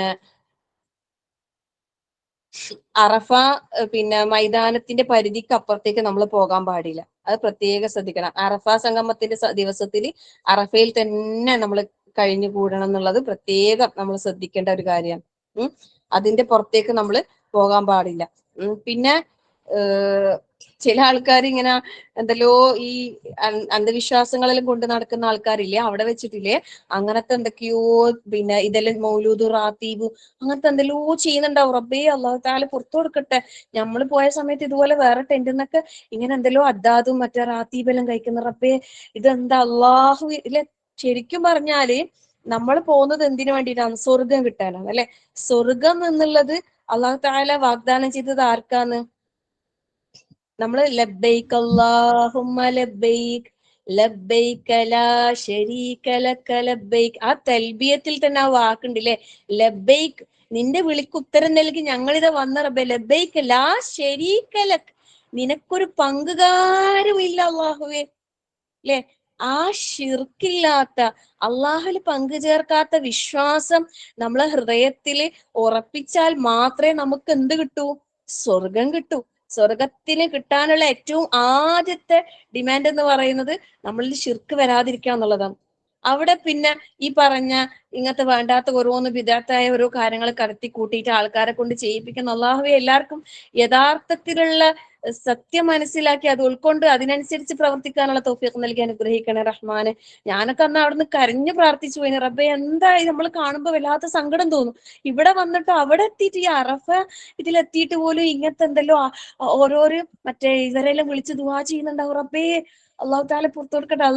അവർക്ക് മനസ്സിലാക്കാൻ അള്ളാഹു തൗഫീഖ് നൽകി അനുഗ്രഹിക്കട്ടെ. ആമീൻ. അപ്പൊ ഇങ്ങനത്തെ കുറെ അബദ്ധങ്ങൾ സംഭവിക്കാൻ, നമ്മൾ ഏത് ഗ്രൂപ്പിലാ പോകുന്നുണ്ടെങ്കിലും നമ്മളെ പിന്നെ വിശ്വാസത്തെ എത്തിക്കുന്ന രീതിയിലുള്ള ഒന്നിനും നമ്മൾ കൂട്ടു നിൽക്കരുത്. അത് മാത്രമേ പറയാം. കാരണം ഓരോരുത്തർക്ക് ഏത് ഗ്രൂപ്പാ എങ്ങനെയാ കിട്ടുന്ന ഒന്നും പറയാൻ കഴിയൂല. അപ്പൊ ഈ കാര്യങ്ങളൊക്കെ നമ്മൾ കൃത്യമായി പഠിച്ചു വെച്ചിട്ട് തന്നെ പോണം. അവിടെ ഷിർക്കിന്റെ ഒന്നും വന്നു പോകരുത്. പിന്നെ എല്ലാം ബാത്തിലായില്ലേ അല്ലെ. ലഇൻ അശ്റക്ത ലയഹ്ബതന്ന അമലുക. ഷിർക്ക് വന്നാൽ എല്ലാ അമലും പൊളിഞ്ഞു പോയി. പിന്നെന്താ ഹജ്ജ് ഒന്നും ചെയ്തിട്ട് കാര്യമില്ല. അപ്പൊ അതുകൊണ്ട് അവിടെ നമ്മളെപ്പോഴും തൗഹീദിന് ഏറ്റവും ഇമ്പോർട്ടൻസ് കൊടുക്കണം. ഇതിലൊന്നും നമ്മളൊരു കുട്ടിക്കളത്തലുകളോ അല്ലെ, ആരെല്ലോ അറിയാം അങ്ങനെ ചെയ്തോ ഇങ്ങനെ ചെയ്തോ, അപ്പൊ ഒരു നല്ലതല്ലേ എന്ന് വിചാരിച്ചിട്ട് ആൾക്കാർ ഓരോന്ന് ചെയ്യിപ്പിക്കും അല്ലെ. നല്ലതെന്ന് വിചാരിച്ചിട്ട് അല്ലെ. ഇപ്പൊ അപ്പത്തിന് നെയ്യ് കൂടിയാൽ ഉസ്താദ് ഇങ്ങനെ ഉദാഹരണം പറഞ്ഞ അത്ര കൂടിയാലും അതെന്താണ് കുഴപ്പം. നെയ്യ് ആവശ്യത്തിന് വേണം, പക്ഷെ കൂടിയാലും അത് രസം ഉണ്ടാവില്ല, അത് പ്രശ്നം, നമുക്ക് കഴിക്കാൻ പ്രയാസമായിരിക്കും. അതുപോലെ തന്നെ എന്ത് കാര്യം നമുക്ക് നല്ലതാന്ന് വിചാരിച്ചിട്ട് ഒരിക്കലും ഒന്നും നമ്മൾ ഇല്ലാത്തതൊന്നും എന്താക്കാൻ പാടില്ല, കൂട്ടിക്കലർത്തി ചെയ്യാന്നുള്ള ആ ഒരു സംവിധാനം നമ്മളിൽ നിന്ന് ഉണ്ടാവാനേ പാടില്ല. ആ കാര്യത്തിൽ നമ്മൾ സൂക്ഷ്മത പാലിക്കുക. അള്ളാഹു ഏറ്റവും സൂക്ഷ്മതയോടുകൂടി കർമ്മങ്ങൾ ചെയ്യാൻ അള്ളാഹു എല്ലാവർക്കും തൗഫീഖ് നൽകട്ടെ. ആമീൻ. ഇപ്പൊ നമ്മൾ അറഫയിലാ ഉള്ളത്. ളുഹറും അസറും ജമാക്കി ഖസറാക്കി നിസ്കരിച്ച് ഓരോരോ ആൾക്കാരും ഓരോ ഭാഗത്ത് അള്ളാഹുവിലേക്ക് ഇങ്ങനെ സംവദിക്കാൻ വേണ്ടിയിട്ട് ഒഴിഞ്ഞു മാറി പോവുകയെന്നല്ലേ. ശരിക്കും ഞാൻ എൻ്റെ ഒരു അനുഭവം പറയാം. ഞാൻ പോയ സമയത്ത് എല്ലാവരും കൂടി ഇരിക്കുമ്പോൾ നമുക്ക് റബ്ബിനോട് കരഞ്ഞു ദുആ ചെയ്യാനൊക്കെ ഒത്തിരി പ്രയാസമായിരിക്കില്ല. ആൾക്കാരെ കണ്ട് ഇങ്ങനെ ശരിക്കും ആകാശത്തേക്ക് ഇങ്ങനെ നോക്കുമ്പോൾ നല്ല വെയിലും ചൂടിങ്ങനെ പൊട്ടിപ്പൊരിയുന്ന ചൂടേനുവേ. അപ്പൊ ഈ ഹെലികോപ്റ്ററിൽ പിന്നെ ഇങ്ങനെ വട്ടം കറങ്ങി വെള്ളം ഇങ്ങനെ സ്പ്രേ ചെയ്തുകൊണ്ടിരിക്കുന്നുണ്ട് ഹാജിമാരെ തണുപ്പിക്കാൻ വേണ്ടിയിട്ട്. അപ്പം അതിങ്ങനെ പറന്നുകൊണ്ടേയിരിക്കും. ഈ പിന്നെ അറഫ മൈതാനത്തിന്റെ മുകളിലൂടെ ഹെലികോപ്റ്ററുകൾ ഇങ്ങനെ പോയിക്കൊണ്ടേയിരിക്കുന്നുണ്ടാവേ. ഞാനിങ്ങനെ ആകാശത്തേക്ക് ഇങ്ങനെ പഠിച്ചോനെ പിന്നെ കാണുന്ന പോലെ ഇങ്ങനെ നോക്കി ഇങ്ങനെ ദുആ ചെയ്യുന്ന സമയത്തില്ലേ 2-3 തുള്ളി വെള്ളം ഇങ്ങനെ മുഖത്തേക്ക് എത്തിയപ്പോ ഞാൻ വിചാരിച്ച ഹെലികോപ്റ്ററിനുള്ള വെള്ളം ഇരിക്കും. പക്ഷെ പെട്ടെന്ന് ആകാശം ഇരുണ്ട് കൂടി കാർമേഘം വന്ന് വലിയ ശക്തമായ മഴയാ പെയ്തത്. സുബ്ഹാനല്ലാഹ്, ലാ ഹൗല വലാ ഖുവത ഇല്ലാ ബില്ലാഹ്. എന്താ പറയാ, വല്ലാത്തൊരു ആശ്ചര്യം തോന്നിയിട്ടുണ്ടായിരുന്നു. ശക്തമായ മഴ എന്ന് പറഞ്ഞാല് ഇടിയും. ഞാനാണെങ്കിൽ ടെന്റിന്ന് എത്രയോ ദൂരായിപ്പോയി. ആകെ കാറ്റടിച്ച് ടെന്റൊക്കെ, ഒരുവിധം ടെന്റൊക്കെ പൊളിഞ്ഞു വീണ് വെള്ളത്തിൽ ഒഴുകി. നല്ലൊരു, പക്ഷെ പ്രാർത്ഥിക്കുമ്പോ ഭയങ്കര ആത്മാർത്ഥത നമുക്ക് തോന്നും. കാരണം അന്ന് കരയാത്ത എല്ലാരും കരഞ്ഞിട്ടുണ്ടാവും സത്യം പറഞ്ഞാൽ. അത്രയും അങ്ങനത്തെ ഒരു അനുഭൂതിയായിരുന്നു. അള്ളാഹു തആല സ്വീകരിക്കട്ടെ, ആമീൻ. അപ്പം പിന്നെ അള്ളാഹു നമ്മളും ആ ഒരു ബന്ധം നമ്മൾ ദൃഢമാക്കാൻ, നമ്മളെ മനസ്സിൽ ഒന്നും ഇല്ല, എല്ലാം ക്ലിയർ ആക്കിയിട്ട് നമ്മളെ ശുദ്ധീകരിക്കാനാണ് അള്ളാഹു തആല ഈ ഒരു ദിവസത്തെ ചില എല്ലാവർക്കും അള്ള പുറത്തു കൊടുക്കും എന്ന് പറഞ്ഞതാ. അപ്പൊ എല്ലാവർക്കും അള്ളാഹു തആല പുറത്തു കൊടുക്കും എന്ന് പറഞ്ഞ ആ ഒരു പിന്നെ ഇത് നമ്മള് മനസ്സിലുണ്ടാകണം. ആത്മാർത്ഥമായി പ്രാർത്ഥിക്കുക, ധാരാളമായി പ്രാർത്ഥിക്കുക. പിന്നെ വൈകുന്നേരം ആ ഒരു മഗ്‌രിബോട് ആകുമ്പോഴേക്കും എന്താകും, നമ്മൾ അവിടുന്ന് പിരിയാൻ തുടങ്ങും. ഈ പറഞ്ഞ അറഫയിലും ബാത്റൂം, ക്യൂ നിക്കല്, അങ്ങനെയുള്ള കുറച്ച് ഇതൊക്കെ ഉണ്ടാവും. അവിടെയും നമ്മൾ ക്ഷമ കാണിക്കണം. പിന്നെ അസ്വസ്ഥത പ്രകടിപ്പിക്കരുത് കേട്ടോ. എന്ത് സാഹചര്യം എങ്ങനായാലും അതിലൊന്നും നമ്മളൊരു അതൃപ്തി നമ്മളെ മനസ്സിൽ വന്നു പോകരുത്. എല്ലാം റബ്ബിലേക്ക് ഫുൾ തവക്കുൽ ചെയ്ത് പൂർണ്ണമായ സമർപ്പണം. ഇത്രക്കല്ലേ ഉള്ളൂ. അൽഹംദുലില്ലാ മനസ്സറിഞ്ഞ് അൽഹംദുലില്ലാ പറയാൻ നമുക്ക് തൗഫീഖ് അള്ളാഹു നൽകട്ടെ എല്ലാവർക്കും. അപ്പൊ അങ്ങനെ അറഫ പിന്നെ വൈകുന്നേരം അല്ലെ, സൂര്യൻ അസ്തമിച്ച് ഉറപ്പാകുന്നത് വരെ നമ്മൾ അറഫയിൽ നിൽക്കണം എന്ന് പറയും.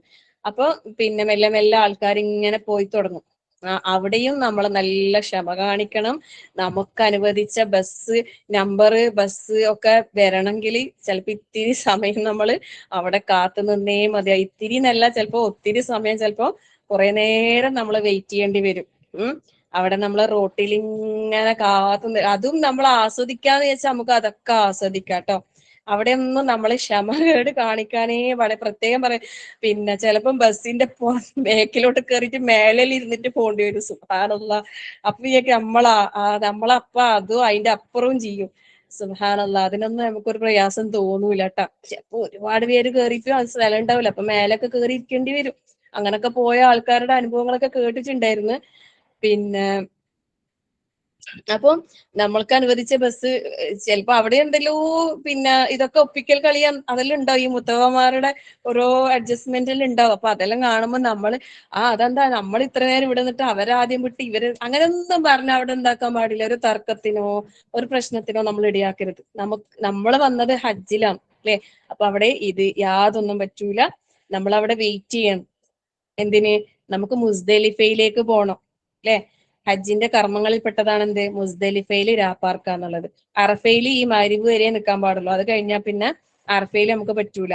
നമ്മൾ പിന്നെ മുസ്ദലിഫയിലേക്കുള്ള യാത്രയിലാണ് അല്ലെ. അപ്പൊ അതിനു വേണ്ടി നമ്മൾ അവിടെ നിന്ന് ഇറങ്ങി അറഫനോട് വിട പറഞ്ഞ് നമ്മൾ പ്രാർത്ഥിക്കാനുള്ളൊക്കെ പ്രാർത്ഥിച്ച്, നമുക്ക് ചോദിക്കാനുള്ളൊക്കെ ചോദിച്ചെല്ലാം നേടി അല്ലെ, അള്ളാഹു നമ്മളെ പരിശുദ്ധമാക്കി നമ്മളെ മുസ്ദലിഫയിലേക്ക് പോവുകയും. അപ്പൊ മുസ്ദലിഫയിലേക്ക് പോകുമ്പോ ചിലപ്പം വൈകുന്നേരം പുറപ്പെട്ടിട്ടുണ്ടാവും, പക്ഷെ എത്തുമ്പോ ചിലപ്പോ രാത്രി 12 മണിയൊക്കെ ആവും. അത്ര കുറെ ദൂരമൊന്നും അവിടെ നിന്നില്ല, നടന്നു പോയാൽ മതി എന്നൊക്കെ ചിലപ്പോ നമ്മൾ ചിന്തിക്കും. കുറെ ആൾക്കാർ നടക്കും കേട്ടോ. നടക്കുന്നതിന് വിരോധമൊന്നുമില്ല. ആരോഗ്യവും പിന്നെ കഴിവും അതിനുള്ള സാമർത്ഥ്യമൊക്കെ ഉണ്ടെങ്കിൽ നടന്നു പോകുന്നതായിരിക്കും കൂടുതൽ നല്ലത്. ബസ്സിലാകുമ്പോൾ ഒരുപാട് സമയം ചിലപ്പോൾ ബസ്സിൽ നിൽക്കേണ്ടി വരും. മുസ്ദലിഫയിൽ നടന്നാല് ടീച്ചറെ പ്രതിഫലം കൂടുവോ നടന്നിട്ട് പോയാല്? അങ്ങനെയൊന്നുമില്ല. അവിടെ എന്താണോ നമുക്ക് സൗകര്യം അതുപോലെ ചെയ്താൽ മതി. റസൂൽ സല്ലല്ലാഹു അലൈഹി വസല്ലമ നടന്നിട്ടും ഒട്ടകപ്പുറത്തും ഒക്കെ ആയിട്ടാണ് പോയിട്ടുണ്ടായിരുന്നത്. എങ്ങനെ വേണമെങ്കിലും ചെയ്യാം. ഇനിയില്ല, ഞാനില്ലേ സംശയങ്ങൾ ലാസ്റ്റ് ചോദിക്കാം കേട്ടോ. സംശയം ഇടയിൽ ചോദിക്കണ്ട. നമ്മൾ ഒരു ദിവസം ഇൻഷാ അല്ലാഹ് സംശയത്തിനായിട്ട് തന്നെ ഞാൻ ഒരു ക്ലാസ് വെക്കുന്നുണ്ട്. സംശയം ചോദിക്കുന്നതിന് മറുപടി ആയിട്ട് തന്നെ ഒരു ദിവസം ക്ലാസ് വെക്കുന്നുണ്ട് ഇൻഷാ അല്ലാഹ്. അപ്പൊ അവിടുന്ന് മുസ്ദലിഫയിൽ നിന്ന് നമ്മള് പിന്നെ അറഫയിൽ നിന്ന് നമ്മൾ മുസ്ദലിഫയിലേക്കുള്ള യാത്രയിലാണ്. അപ്പം അനുഗ്രഹീതമായ ആ അറഫാ ദിനം അല്ലെ, നമ്മള് ഇവിടെ എല്ലാം എന്ത് വേണം? തൽബിയത്ത് അല്ലെ. തൽബിയത്ത് നമ്മളിൽ ഇങ്ങനെ ഉരുവിട്ട് കൊണ്ടേയിരിക്കണം. ലബ്ബൈക് അല്ലാഹുമ്മ ലബ്ബൈക്, ലബ്ബൈക്. പിന്നെ അവിടെ പിന്നെ നമ്മള് ഈ ഒച്ചപ്പാടും ബഹളവും അനാവശ്യ സംസാരം അതൊക്കെ അവിടെ ഒഴിവാക്കണം കേട്ടോ. അങ്ങനെയുള്ള കാര്യങ്ങളൊക്കെ നമ്മൾ ശ്രദ്ധിക്കുക. അതുപോലെ നമ്മളുടെ കൂടെയുള്ള ആൾക്കാരെ നമ്മൾ നല്ലപോലെ പരിഗണിക്കുക. പ്രായമുള്ള ആൾക്കാരൊക്കെ ഉണ്ടെങ്കിൽ അവരെ അഡ്ജസ്റ്റ് ചെയ്ത് സഹായിച്ചു കൊടുക്കുക. എന്താ വേണ്ട സഹകരണങ്ങൾ ചെയ്തു കൊടുക്കുക. സ്വന്തം മാത്രം കാര്യം നോക്കി നടക്കരുത്. അതൊക്കെ വലിയ പ്രതിഫലല്ലേ. അവിടെ എത്തിയാൽ നമുക്ക് എന്തെല്ലാം സേവനങ്ങൾ നമുക്ക് ചെയ്യാൻ പറ്റുമോ അതൊക്കെ ചെയ്യാം. കാരണം ഹാജിമാർക്ക് വേണ്ടിയിട്ട് അവിടെ ഇഷ്ടം പോലെ വളണ്ടിയർമാരും എല്ലാ സൗകര്യങ്ങൾക്കും നമുക്ക് വേണ്ട കുടിക്കാനും ഭക്ഷണവും എല്ലാം എത്തിച്ചേരാൻ ഇഷ്ടം പോലെ ആൾക്കാരുണ്ടാവും. അതിനിങ്ങനെ മത്സരിക്കുന്നുണ്ടാവും. അള്ളാഹു അവർക്കൊക്കെ തക്കതായ പ്രതിഫലം നൽകി അനുഗ്രഹിക്കട്ടെ. ആമീൻ. അപ്പൊ ഇവിടെയൊക്കെ നമ്മളെ തെൽബിയത്ത് നമ്മളെ നാവിൽ ഇങ്ങനെ ഉണ്ടാവണം. പുരുഷന്മാർ ഉച്ചത്തിൽ തന്നെ ചൊല്ലാൻ പറയുന്നുണ്ട്. സ്ത്രീകള് പതിഞ്ഞ ശബ്ദത്തിൽ സ്വന്തത്തിന് കേൾക്കുന്ന രീതിയിൽ ചെയ്താൽ മതി. സ്ത്രീകൾ അധികം ഉച്ചത്തിൽ ചെയ്യണ്ട. പുരുഷന്മാർ നല്ല ഉച്ചത്തിൽ തെൽബിയത്ത് ചൊല്ലിക്കൊണ്ടേയിരിക്കാം. അങ്ങനെ പിന്നെ ആ അനുഗ്രഹീതമായ അറഫാ ദിനത്തിൽ നിന്നും നമ്മൾ മുസ്ദലിഫയിലേക്ക് പോകാൻ വേണ്ടി ബസ് കയറി അല്ലെ. അവിടെ എത്തിക്കഴിഞ്ഞാല് പിന്നെ നമുക്ക് ചെയ്യാനുള്ള കർമ്മം എന്താ അറിയോ? മഗ്രിബും ഇശാവും ജമാക്കി നിസ്കരിക്കുക എന്നുള്ളതാണ്. മഗ്രിബ് പിന്നെ 3 റക്അത്തും ഇശാ 2 റക്അത്തും ആക്കിയിട്ട് ആ മുസ്ദലിഫയിൽ എത്തിക്കഴിഞ്ഞാല് അവിടുന്ന് അതിന്റെ ഇടയിൽ പിന്നെ നമുക്ക് ബാത്റൂം സൗകര്യം പിന്നെ ഒന്നു കൊടുക്കാൻ അതിനൊക്കെയുള്ള സൗകര്യങ്ങൾ ഉണ്ടാവും. അപ്പൊ മുസ്ദലിഫയിൽ എത്തിക്കഴിഞ്ഞാല് നമ്മള് പിന്നെ പറ്റുമെങ്കിൽ ബാത്റൂമിനോട് അടുത്ത ഏതെങ്കിലും സ്ഥലങ്ങൾ തിരഞ്ഞെടുക്കുന്നതാണ് കൂടുതൽ നല്ലത്. പ്രായമുള്ള ആൾക്കാരൊക്കെ ഉണ്ടെങ്കിൽ ബാത്റൂമിലെല്ലാം പോകണമെങ്കിൽ വളരെ ദൂരം ബാത്റൂം കുറെ ബാത്റൂം ഉണ്ടാവും. ഇപ്പൊ ഇഷ്ടം പോലെ സൗകര്യങ്ങൾ ഉണ്ട്.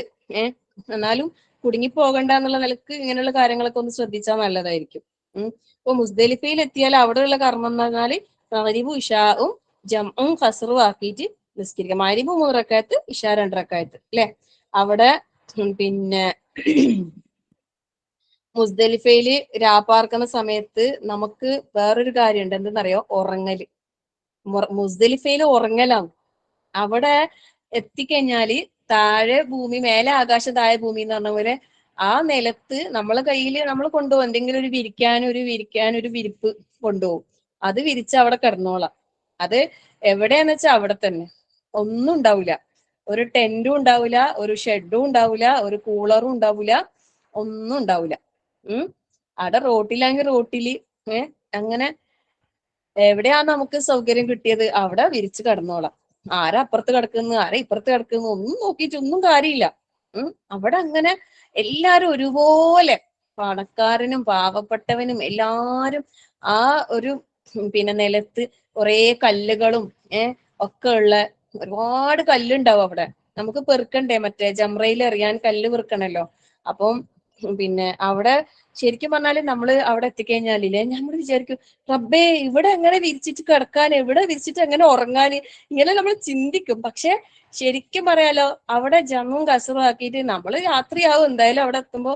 പിന്നെ ചില ഗ്രൂപ്പുകാരില്ലേ പിന്നെ ബസ് ജസ്റ്റ് നിർത്തിയിട്ട് അവിടെ താമസിക്കാണ്ട് നേരെ മിനയിലേക്ക് കൊണ്ടുപോകുന്നൊക്കെ ഉണ്ട്. പക്ഷെ അങ്ങനെ ചെയ്യാൻ പാടില്ല എന്ന് പറയുന്നുണ്ട് കേട്ടോ.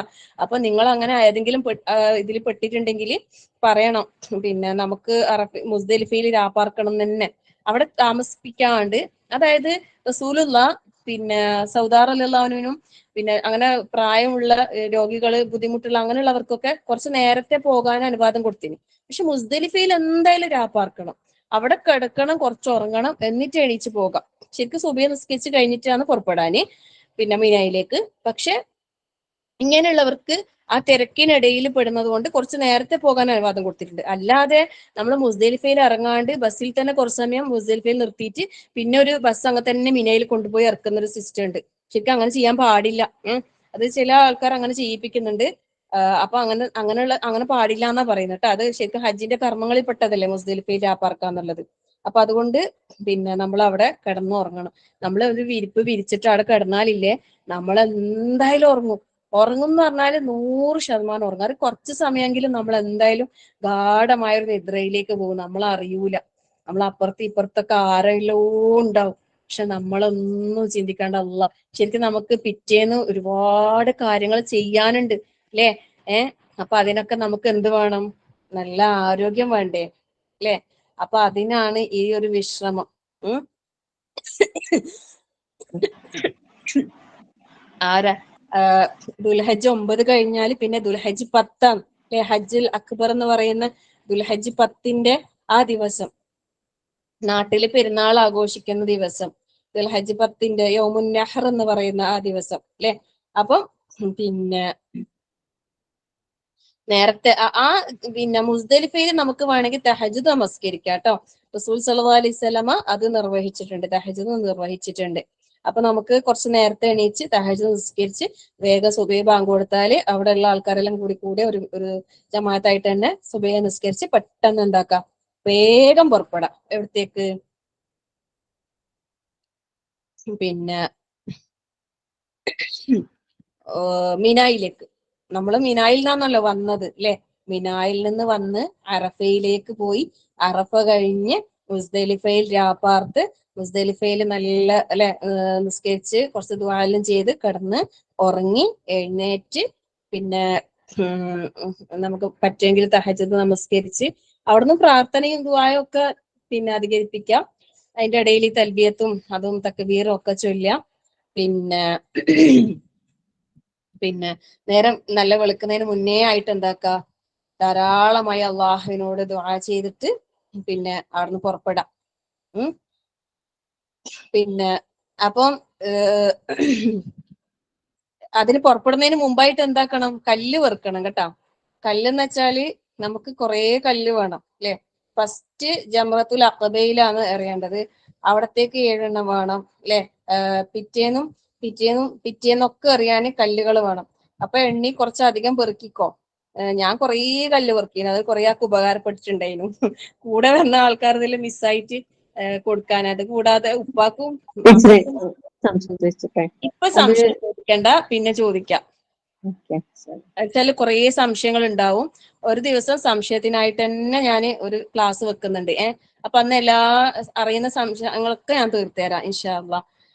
തിങ്കളാഴ്ച തന്നെ പറ്റുമെങ്കിൽ തിങ്കളാഴ്ച വെക്കാം കേട്ടോ ഇൻഷാ അള്ളാ. അപ്പം കല്ലുകള് നമ്മൾ പറ്റുന്നത്ര, എത്ര കല്ല് കൂടുതൽ പെറുക്കിയെന്ന് വെച്ചിട്ട് കുഴപ്പമൊന്നുമില്ല കേട്ടോ. നമ്മളൊരു ചെറിയൊരു ബോട്ടിൽ കരുതിയാൽ മതി. കയ്യിൽ കുഞ്ഞു കുഞ്ഞു കല്ലുകളാണ്, വലിയ കല്ലൊന്നല്ല കേട്ടാ. കുഞ്ഞു കുഞ്ഞു മണിക്കടല ഉണ്ടാവില്ലേ നമ്മളെ, അത്രയും വലിപ്പമുള്ള കുഞ്ഞു കുഞ്ഞു കല്ലുകളാണ്. ഒരു ചെറിയ പ്ലാസ്റ്റിക്കിന്റെ ബോട്ടിൽ കയ്യിൽ കരുതിയാൽ അതിൽ കുറച്ചധികം പെറുക്കി അങ്ങോട്ട് കഴിഞ്ഞാൽ ആവശ്യത്തിലധികം ഉണ്ടായാലും മറ്റുള്ളവർക്ക് നമുക്ക് കൊടുക്കാലോ.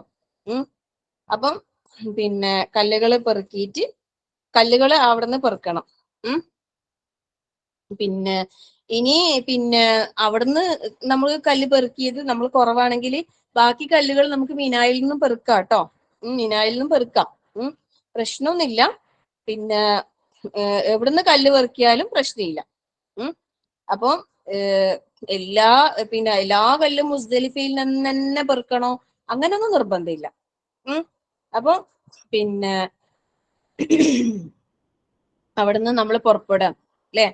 നമ്മള് ശരിക്കും പറഞ്ഞാലില്ലേ, ഈ ഹജ്ജില് ഭയങ്കര ആസ്വാദനമുള്ള ഒരു യാത്രയാണ് ഈ മുസ്ദലിഫയിൽ നിന്ന് മിനായിലേക്കുള്ള യാത്ര അല്ലെ. സുമ്മ അഫീലു മിൻ ഹൈസു അഫാലന്നാസ് എന്ന് പറഞ്ഞിട്ടില്ലേ ഖുർആനില്. ഒരു ഒഴുക്കാണ്. സുബ്ഹാനല്ലാഹ്. ശരിക്കും പറഞ്ഞാൽ 2-3 കിലോമീറ്റർ നടക്കാനുണ്ട്. അത് കൂടാണ്ട് ഇപ്പം ഓരോ വഴി ബ്ലോക്ക് ആക്കലും ചെയ്തതിനാൽ ചിലപ്പോൾ അതിലും കൂടുതൽ ചിലപ്പോൾ നടക്കേണ്ടി വരും. പക്ഷെ അങ്ങനെ നമ്മൾ നടക്കും, കാരണം കുറെ ആൾക്കാർ ഇങ്ങനെ ഒന്നിച്ച് പോവല്ലേന്നില്ലേ. ഭയങ്കര രസമായിരിക്കും. അള്ളാഹുവിന്റെ മാർഗത്തിലേക്കുള്ള ഒരു ഒഴുക്കില്ലേ. സുബ്ഹാനല്ലാഹ്. നല്ല റാഹത്തില് ഇങ്ങനെ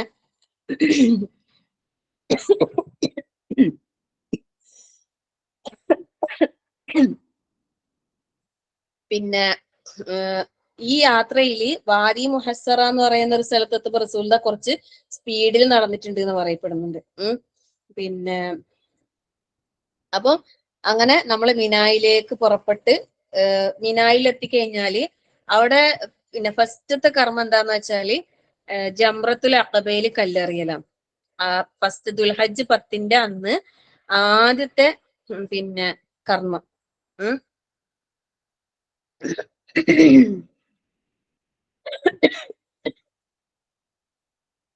അത് പിന്നെ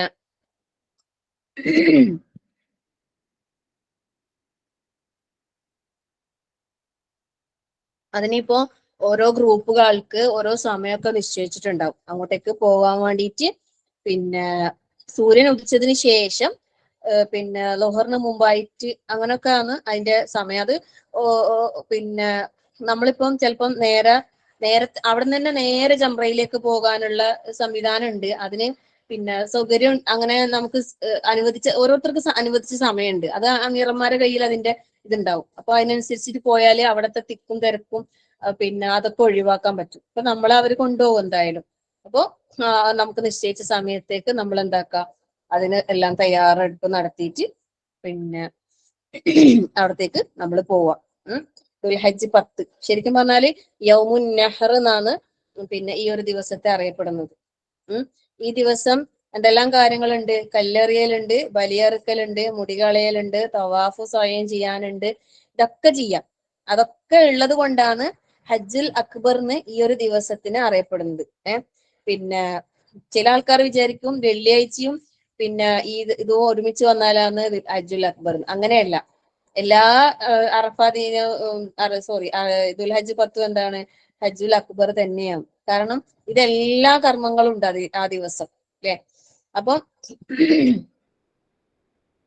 പിന്നെ ഈ യൗമുൻ നഹർ ഈ ഒരു ദിവസത്തിൽ നമ്മൾ അവിടെ മിനായിലേക്ക് നമ്മൾ നടന്ന് അവിടെ എത്തിക്കഴിഞ്ഞാല് പിന്നെ നമ്മൾ ഒന്നാമതായിട്ട് ചെയ്യേണ്ടത് എന്താന്ന് വെച്ചാല് ഏറ്റവും അല്ലെ മക്കയോട് ഏറ്റവും അടുത്തുള്ള ജംറത്തുൽ കുബ്ര, ജംറത്തുൽ അഖബ, ജംറത്തുൽ കുബ്ര എന്നൊക്കെ പിന്നെ അറിയുന്ന ഒരു ഇതുണ്ട്. അപ്പൊ അവിടെ എത്തിക്കഴിഞ്ഞാൽ എന്താക്കാന്ന് വെച്ചാൽ തൽബിയത്ത് സ്റ്റോപ്പ് ചെയ്യും. പിന്നെന്താന്നറിയോ, അവിടെ എത്തുന്നത് വരെ തൽബിയത്താണ്. പിന്നെ തക്ബീറാണ് അവിടെ സ്റ്റാർട്ട് ചെയ്യുന്നത്. പിന്നെ അതെങ്ങനെയാണ് ചെയ്യേണ്ടതെന്നൊക്കെ നമുക്ക് അവിടെ എത്തിക്കഴിഞ്ഞാൽ നിർദ്ദേശങ്ങൾ തരും. പിന്നെ നമ്മള് മിന വലതു ഭാഗത്തും തിബില ഇടതു ഭാഗത്തുമായിട്ടുള്ള നിലയിലാണ്. അത് ജംറത്തുൽ അഖബ നമ്മളെ മുമ്പിലായിട്ടാണ് തുടർച്ചയായിട്ട് എന്താക്കാന് 7 കല്ലുകൾ എറിയാൻ വേണ്ടിയിട്ട്. ഓരോ കല്ലെറിയുമ്പോഴും അല്ലാഹു അക്ബർ അല്ലാഹു അക്ബർ അല്ലാഹു അക്ബർ എന്ന് പറയണം. ഈ സമയത്ത് പിന്നെ നമ്മൾ വേറെ പ്രത്യേകിച്ച് ഒന്നും ചെയ്യാനൊന്നും ഇല്ല.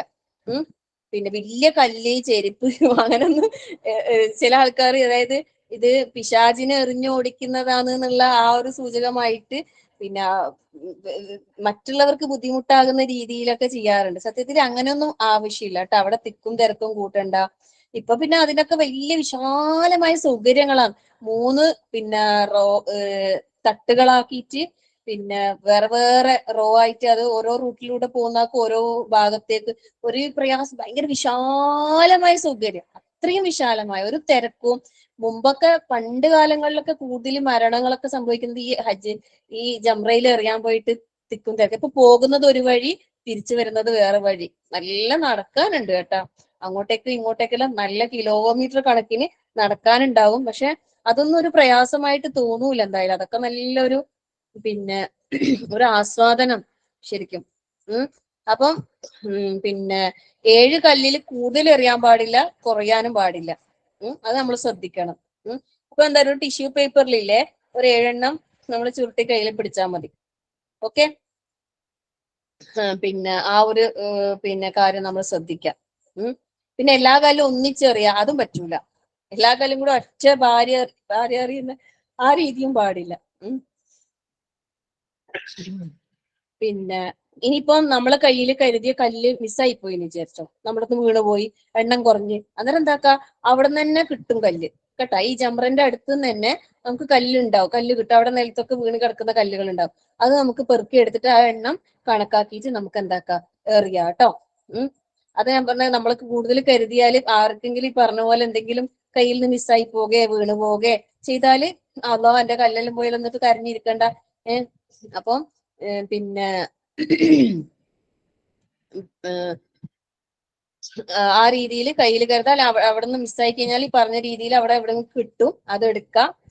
പിന്നെ നമ്മളിത് പിശാചിന്നല് എറിയുന്നെന്ന് വിചാരിച്ചിട്ട് ചീത്ത ഒന്നും വിളിച്ചിട്ട് അങ്ങനൊന്നും ചെയ്യാൻ പാടില്ല കേട്ടാ. സമാധാനത്തില് അള്ളാനെ ഓർമ്മിച്ച് ആ ഒരു പരിപൂർണമായ ഭക്തിയോടെ അള്ളാന്റെ ദിക്റോട് കൂടി തന്നെ എന്താക്കാം, എറിയുമ്പോ ശ്രദ്ധിക്കേണ്ടത് ആ കല്ല് അതിന്റെ ഉള്ളിലേക്ക് തന്നെ വീഴുന്നുണ്ടോ എന്ന് ശ്രദ്ധിച്ചാൽ മതി. അത് ആ തടത്തിന്റെ ഉള്ളിൽ വീഴാനുള്ള രീതിയിലുള്ള സംവിധാനങ്ങൾ അവിടെ ഉണ്ട്. നമ്മൾ എവിടെ നിന്ന് എറിഞ്ഞാലും അതിന്റെ ഉള്ളിലേക്ക് തന്നെ പോകും. അതിന്റെ അടുത്ത് തന്നെ പോയി എറിയാനുള്ള സൗകര്യം ഉണ്ടാവും എന്തായാലും. പിന്നെ ആ സ്തൂപത്തിൽ തന്നെ തട്ടണോ അങ്ങനെയൊന്നും ഇല്ല കേട്ടോ. അതിലേക്ക് അങ്ങ് എറിഞ്ഞാൽ മതി. അതിൽ വീഴണം എന്നുള്ളതേ നമ്മൾ ശ്രദ്ധിക്കാനുള്ളൂ. പിന്നെ പിന്നെ ഈ കല്ലേറിന് ശേഷം വരുന്നത് ബലിയറുക്കലാണ്. പിന്നെ ബലിമൃഗം അതിപ്പോ നമ്മള് അവിടെ എല്ലാം ഏൽപ്പിക്കലാണല്ലോ അല്ലെ. നമുക്ക് പിന്നെ പോയി ചെയ്യാം. നമ്മളെ ഗ്രൂപ്പിന്റെ എല്ലാം അന്നേരം പോയപ്പോ അവര് ഗ്രൂപ്പിന്റെ ആൾക്കാർ അത് പോയിട്ട് അവിടെ നിന്ന് തന്നെ ഹർക്കുന്നുണ്ടായിരുന്നു. നമുക്ക് അതിന്റെ വീഡിയോ ഫോട്ടോയിൽ അയച്ചു തന്നിട്ടുണ്ടേനെ. അപ്പൊ താല്പര്യമുള്ളവർക്ക് കൂടെ പോകാന്നൊക്കെ പറഞ്ഞിട്ട് ചില ആണുങ്ങന്മാരൊക്കെ ഒന്നിച്ചു പോയിട്ടുണ്ടായിരുന്നു. എന്നിട്ട് അതിന്റെ മാംസം കിട്ടി അതിനെ കൊണ്ട് പാകം ചെയ്ത ഭക്ഷണമൊക്കെ നമുക്ക് തന്നിട്ടുണ്ടായിരുന്നു. അതൊക്കെ സുന്നത്താണ്. പിന്നെ മിനായിൽ നിന്ന് അറുക്കുന്നത് തന്നെയാണ് ഉത്തമ. നമ്മള് ഇവിടെ ആ ഒരു അറവ് എന്ന് പറയുന്നത് എന്താണ് നമ്മൾ ഓർമ്മിക്കണം അല്ലെ. നേരത്തെ നമ്മൾ പുറപ്പെടുമ്പോ പറഞ്ഞിട്ടുണ്ടായിരുന്നു ഇബ്രാഹിം നബി അലൈഹിസ്സലാം തന്റെ മകനെ പിന്നെ ബലിയറുക്കാൻ വേണ്ടിയിട്ട് ആണ് പുറപ്പെട്ടത് അല്ലെ. അവിടെ വെച്ച് പിന്നെ പിശാജ് പലതവണ പിന്തിരിപ്പിക്കാൻ നോക്കിയപ്പോ ഇബ്രാഹിം നബി അലൈഹിസ്സലാം കല്ലെറിഞ്ഞ് ഓടിക്കുന്നുണ്ടല്ലേ ആ പിശാജിനെ. പിന്നെ മനുഷ്യരൂപത്തിൽ വന്നിട്ട് എന്തിനാ നീ കുഞ്ഞുമോനെ നീ അറുക്കുന്ന അങ്ങനെ ഇങ്ങനെ എന്നൊക്കെ പറഞ്ഞിട്ട് പലതും പറഞ്ഞ് പിന്തിരിപ്പിക്കാൻ നോക്കിയിട്ടുണ്ടായിരുന്നു. പക്ഷെ അവിടെ ഇബ്ലീസിനെ എറിഞ്ഞ് ഓടിച്ച് അല്ലെ. എന്നിട്ട് അള്ളാഹുവിന്റെ കൽപ്പനയെ പൂർവാധികം ശക്തിയോടെ അത് നിർവഹിക്കാനാണ് ഇബ്രാഹിം നബി അലൈഹിസ്സലാം തന്റെ മകനെയും കൊണ്ട് പോകുന്നുണ്ടായത് അല്ലെ. അവിടെ വെച്ച് കത്തി കഴുത്തിൽ വെച്ചില്ലേ, പക്ഷെ മുറിയുന്നില്ല. സുബ്ഹാനല്ലാഹ് ലാ ഹൗല വലാ ഖുവത ഇല്ലാ ബില്ലാഹ്. അല്ലാഹു തആലന്റെ ഒരു കഴിവ് ഇബ്രാഹിം നബി അലൈഹി സ്വലാമിന്റെ വിഷയത്തിൽ രണ്ടാമത്തെ ഒരു ദൃഷ്ടാന്താണ് അവിടെ. അതായത് നേരത്തെ തീ അല്ലെ, തീയിനെ അല്ലാഹു തആല എന്താക്കി കൊടുത്ത്, തണുപ്പാക്കി കൊടുത്ത്. പക്ഷെ ഇവിടെ എന്താ അറിവ് നടക്കുന്നില്ല അല്ലെ. അള്ളാഹു അവിടെ ജിബ്രീൽ അലൈഹിസ്സലാമിനെ അയച്ച് അള്ളാഹുവിന്റെ കൽപ്പന അവിടെ സന്തോഷ വാർത്ത അറിയിച്ചു കൊടുക്കാൻ. എല്ലാ പരീക്ഷണത്തിലും അത്യുജ്വലമായ വിജയമാണ് ഇബ്രാഹിം നബി അലൈഹിസ്സലാം നേടിയത്. സുബ്ഹാനല്ലാഹ്. നമ്മൾ ഓരോരുത്തരും നമ്മളുടെ ജീവിതത്തിലെ ഇത്തരം പ്രതിസന്ധി പരീക്ഷണ പ്രയാസ ഘട്ടങ്ങൾ വരുമ്പോ നമ്മൾ തളർന്നു പോകാൻ പാടില്ല. നമ്മൾ വിജയിക്കണം. അള്ളാഹുവിന്റെ മുമ്പിൽ എല്ലാം സമർപ്പിക്കാനുള്ള ഒരു മാനസികാവസ്ഥ നമ്മൾ ഉണ്ടാക്കി എടുക്കണം. നമ്മൾ ജീവിക്കുന്നത് അള്ളാഹ്ക്ക് ഇബാദത്ത് ചെയ്യാൻ വേണ്ടിയിട്ടാണ്. അള്ളാഹുവിന്റെ കൽപ്പനകൾ അനുസരിച്ച് അള്ളാഹുവിന്റെ തൃപ്തിയിലായിക്കൊണ്ട് ഈ ദുനിയാവിൽ ജീവിച്ച് മരിക്കാൻ വേണ്ടിയിട്ടാണ് നമുക്ക് നാളെ അള്ളാഹു വാഗ്ദാനം ചെയ്ത ആ സ്വർഗത്തിലേക്ക് നമുക്ക് എത്തണം അല്ലെ. ഒരു ഉമ്മ പ്രസവിച്ച കുഞ്ഞ് എത്രത്തോളം നിഷ്കളങ്കമാണോ അതുപോലെ നമുക്ക് നിഷ്കളങ്കരാകണം. നമ്മൾ പരിശുദ്ധരാകണം അല്ലെ. ഒരു പാപവും ഇല്ലാത്ത രീതിയിൽ പരിശുദ്ധരാകണം. അതിനാണ് നമ്മൾ പോയിട്ടുള്ളത്. അള്ളാഹു അത്തരത്തിൽ നമ്മളെ ഓരോരുത്തരെയും ശുദ്ധീകരിക്കട്ടെ. ആമീൻ. അപ്പം പിന്നെ ആ ബലിയറുക്കല് പിന്നെ ചെയ്യേണ്ടത് മുടി കളയലാണ്. ഇത് പിന്നെ എന്താ പറയാ, അന്ന് തന്നെ ചെയ്യുന്നവർക്ക് അപ്പൊ തന്നെ ചെയ്യാം. അപ്പൊ അതും കൂടി ചെയ്തു കഴിഞ്ഞാല് പിന്നെ അതെയാ ഒരു ബാങ്ക് കൊടുക്കുന്നുണ്ട്. ഒരു മിനിറ്റ്. ബാങ്ക് 3:39.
അപ്പൊ പിന്നെ ബലി അറുക്കുന്ന വിഷയം.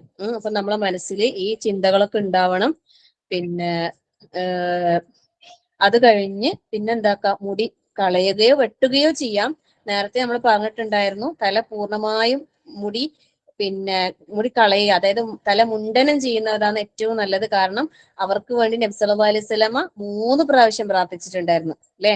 എന്നാല് മറ്റവർക്ക് വേണ്ടി 1 പ്രാവശ്യമേ പ്രാർത്ഥിച്ചിട്ടുള്ളൂ. അപ്പൊ അതുകൊണ്ട് തന്നെ അവിടെ ഏറ്റവും അഫ്ളൽ എന്താണ്, പൂർണ്ണമായി വടിക്കുക എന്നുള്ളതാണ്. അതെല്ലാവരും ശ്രദ്ധിക്കുക. പുരുഷന്മാരുടെ കാര്യമാണ്. സ്ത്രീകളെ സംബന്ധിച്ചിടത്തോളം ഒരു വിരലിന്റെ അത്ര വിരൽ കൂടിയോളം അത്രേ വെട്ടേണ്ടതുള്ളൂ. അത് ശ്രദ്ധിച്ചാൽ മതി. ആ ഒരു കാര്യം നമ്മൾ ശ്രദ്ധിക്കാം. പിന്നെ ഇതോടുകൂടി എന്തായിന്നറിയോ, നമുക്ക് അവിടുന്ന് ഇഹ്റാമിൽ നിന്ന് നമ്മൾ വിരമിച്ചു. നേരത്തെ നമുക്ക് പിന്നെ ഇഹ്റാമില് അല്ലെ, പിന്നെ ഇവിടെ നമുക്ക് ഇതിനോട് കൂടി നമ്മളെ ഇഹ്റാമിന്റെ വേഷം, അതായത് പുരുഷന്മാർക്ക് ഇഹ്റാമിന്റെ വേഷം പിന്നെ ഒഴിവാക്കാം. അവിടെ ബാക്കി എല്ലാ കാര്യങ്ങളും അനുവദനീയമായി. പക്ഷെ ഒരു കാര്യം മാത്രം പറ്റൂല, അതായത് സ്ത്രീ പുരുഷ സംസർഗം, അതായത് ഭാര്യ ഭർത്തൃ ബന്ധമൊന്നും പാടില്ല. സുഗന്ധം പൂശാം, പിന്നെ സാധാരണ വസ്ത്രമൊക്കെ ധരിക്കാം. ഒന്നാമത്തെ തഹല്ലുൽ എന്നാ ഇതിന് പറയാം. ഇത്രയും കാര്യങ്ങൾ ചെയ്താൽ നമ്മൾ തഹല്ലുലായി. പിന്നെ ഈ ദിവസം തന്നെ നബി സല്ലല്ലാഹു അലൈഹി വസല്ലമ ഈ ജംറത്തുൽ അഖബയിൽ നിന്നുള്ള ഈ എറിയലുണ്ടല്ലോ, ഫസ്റ്റ് ആ ഒരു ജംറത്തുൽ അഖബയിൽ മാത്രമേ എറിയാനുള്ളൂ. അത് കഴിഞ്ഞിട്ട് റസൂൽ സല്ലല്ലാഹു അലൈഹി വസല്ലമ നേരെ പോയത് എവിടെന്ന് അറിയാം, ഈ ബലിയറുക്കലും മുടികളയലും കഴിഞ്ഞിട്ട് പിന്നെ തവാഫുൽ ഇഫാല എന്നാ പറയും. തവാഫുൽ ഇഫാല, ഹജ്ജിന്റെ ഒരു തവാഫും സഅയും ഉണ്ട് അല്ലെ. നമ്മൾ നേരത്തെ ഉംറ നിർവഹിക്കുമ്പോൾ ചെയ്തതുപോലെ അതേപോലെ തന്നെ നമ്മൾ നേരെ എവിടത്തേക്ക് പോകാം, മക്കയിലേക്ക് പോകാം. മക്കയിലേക്ക് പോയിട്ട് അവിടുന്ന് നമുക്ക് പിന്നെ തവാഫ് ചെയ്യാനുള്ള ഇതുണ്ട്. അന്ന് തന്നെ പോകുന്നവർക്ക് അന്ന് തന്നെ പോയിട്ട് ചെയ്യാം. പിന്നെ അല്ലാത്തവർക്ക് പിന്നെ കല്ലെറിയുമ്പോൾ ശ്രദ്ധിക്കേണ്ടത് ഫസ്റ്റ് ബിസ്മില്ലാ അല്ലാഹു അക്ബർ പറയണം. അത് ഞാൻ പറയാൻ വിട്ടുപോയി തോന്നുന്നു അല്ലെ. ബിസ്മില്ലാ അല്ലാഹു അക്ബർ, അത് ഫസ്റ്റത്തെ എറിയല്. പിന്നെ ബാക്കിയുള്ള അല്ലാഹു അക്ബർ എന്ന് മാത്രം പറഞ്ഞാൽ മതി. പിന്നെ 2 അക്കബകളുണ്ട്. അതില് അന്ന് എന്താക്കണ്ട, അന്ന് അറിയേണ്ട ആവശ്യമില്ല. പിന്നെ മുടിയും കളഞ്ഞ് പിന്നെ തവാഫുൽ ഇഫാദ എന്നാ പറയാ, ഹജ്ജിന്റെ തവാഫ്. ഹജ്ജിന്റെ തവാഫ് നേരത്തെ നമ്മള് പിന്നെ തവാഫ് സ്റ്റാർട്ടിങ്ങിൽ പറഞ്ഞിട്ടുണ്ടായല്ലോ, ഉംറന്റെ ഒരു തവാഫ് ചെയ്തില്ല, അതേപോലെ തന്നെ പിന്നെ തവാഫ് നിർവഹിക്കുക, മഖാം ഇബ്രാഹിമിന് പിന്നിൽ നമസ്കരിക്കുക, സംസം വെള്ളം കുടിക്കുക, പിന്നെ സഅയ്, ഹജ്ജിന്റെ സഅയ്. ഇത്രയും കാര്യങ്ങള്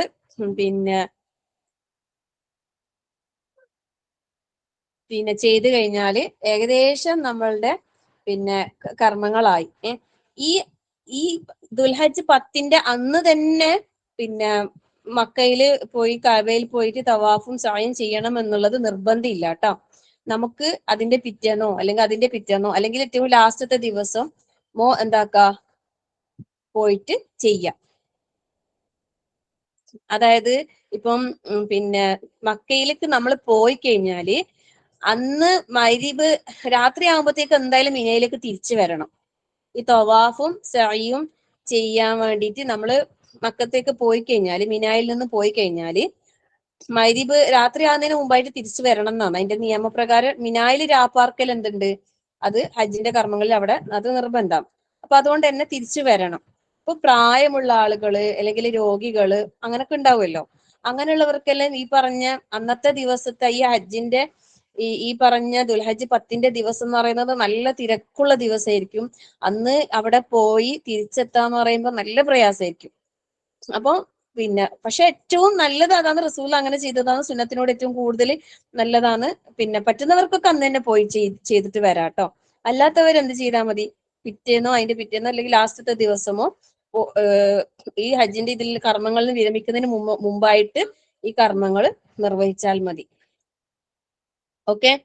അപ്പം പിന്നെ നമ്മൾ അന്ന് തന്നെ പോയി ചെയ്തിട്ടുണ്ടായിരുന്നില്ല. കാരണം ഉപ്പ ഉള്ളത് കൊണ്ട്, പിന്നെ ഉപ്പാനെയും കൊണ്ട് നമ്മള് വീൽ ചെയറും ഇതെല്ലായിട്ട് പോയി തിരിച്ചു വരാന്നുള്ളത്. പിന്നെ നമ്മളെ കൂടെ അന്ന് കുറെ പ്രായമുള്ള ഉമ്മാമ്മമാരും കുറെ ഉപ്പാപ്പന്മാരെല്ലാം നോക്കാനേനും അന്ന് എനക്കുണ്ടായ ഡ്യൂട്ടി. സുബ്ഹാനല്ലാഹ്, മാഷാ അല്ലാഹ്.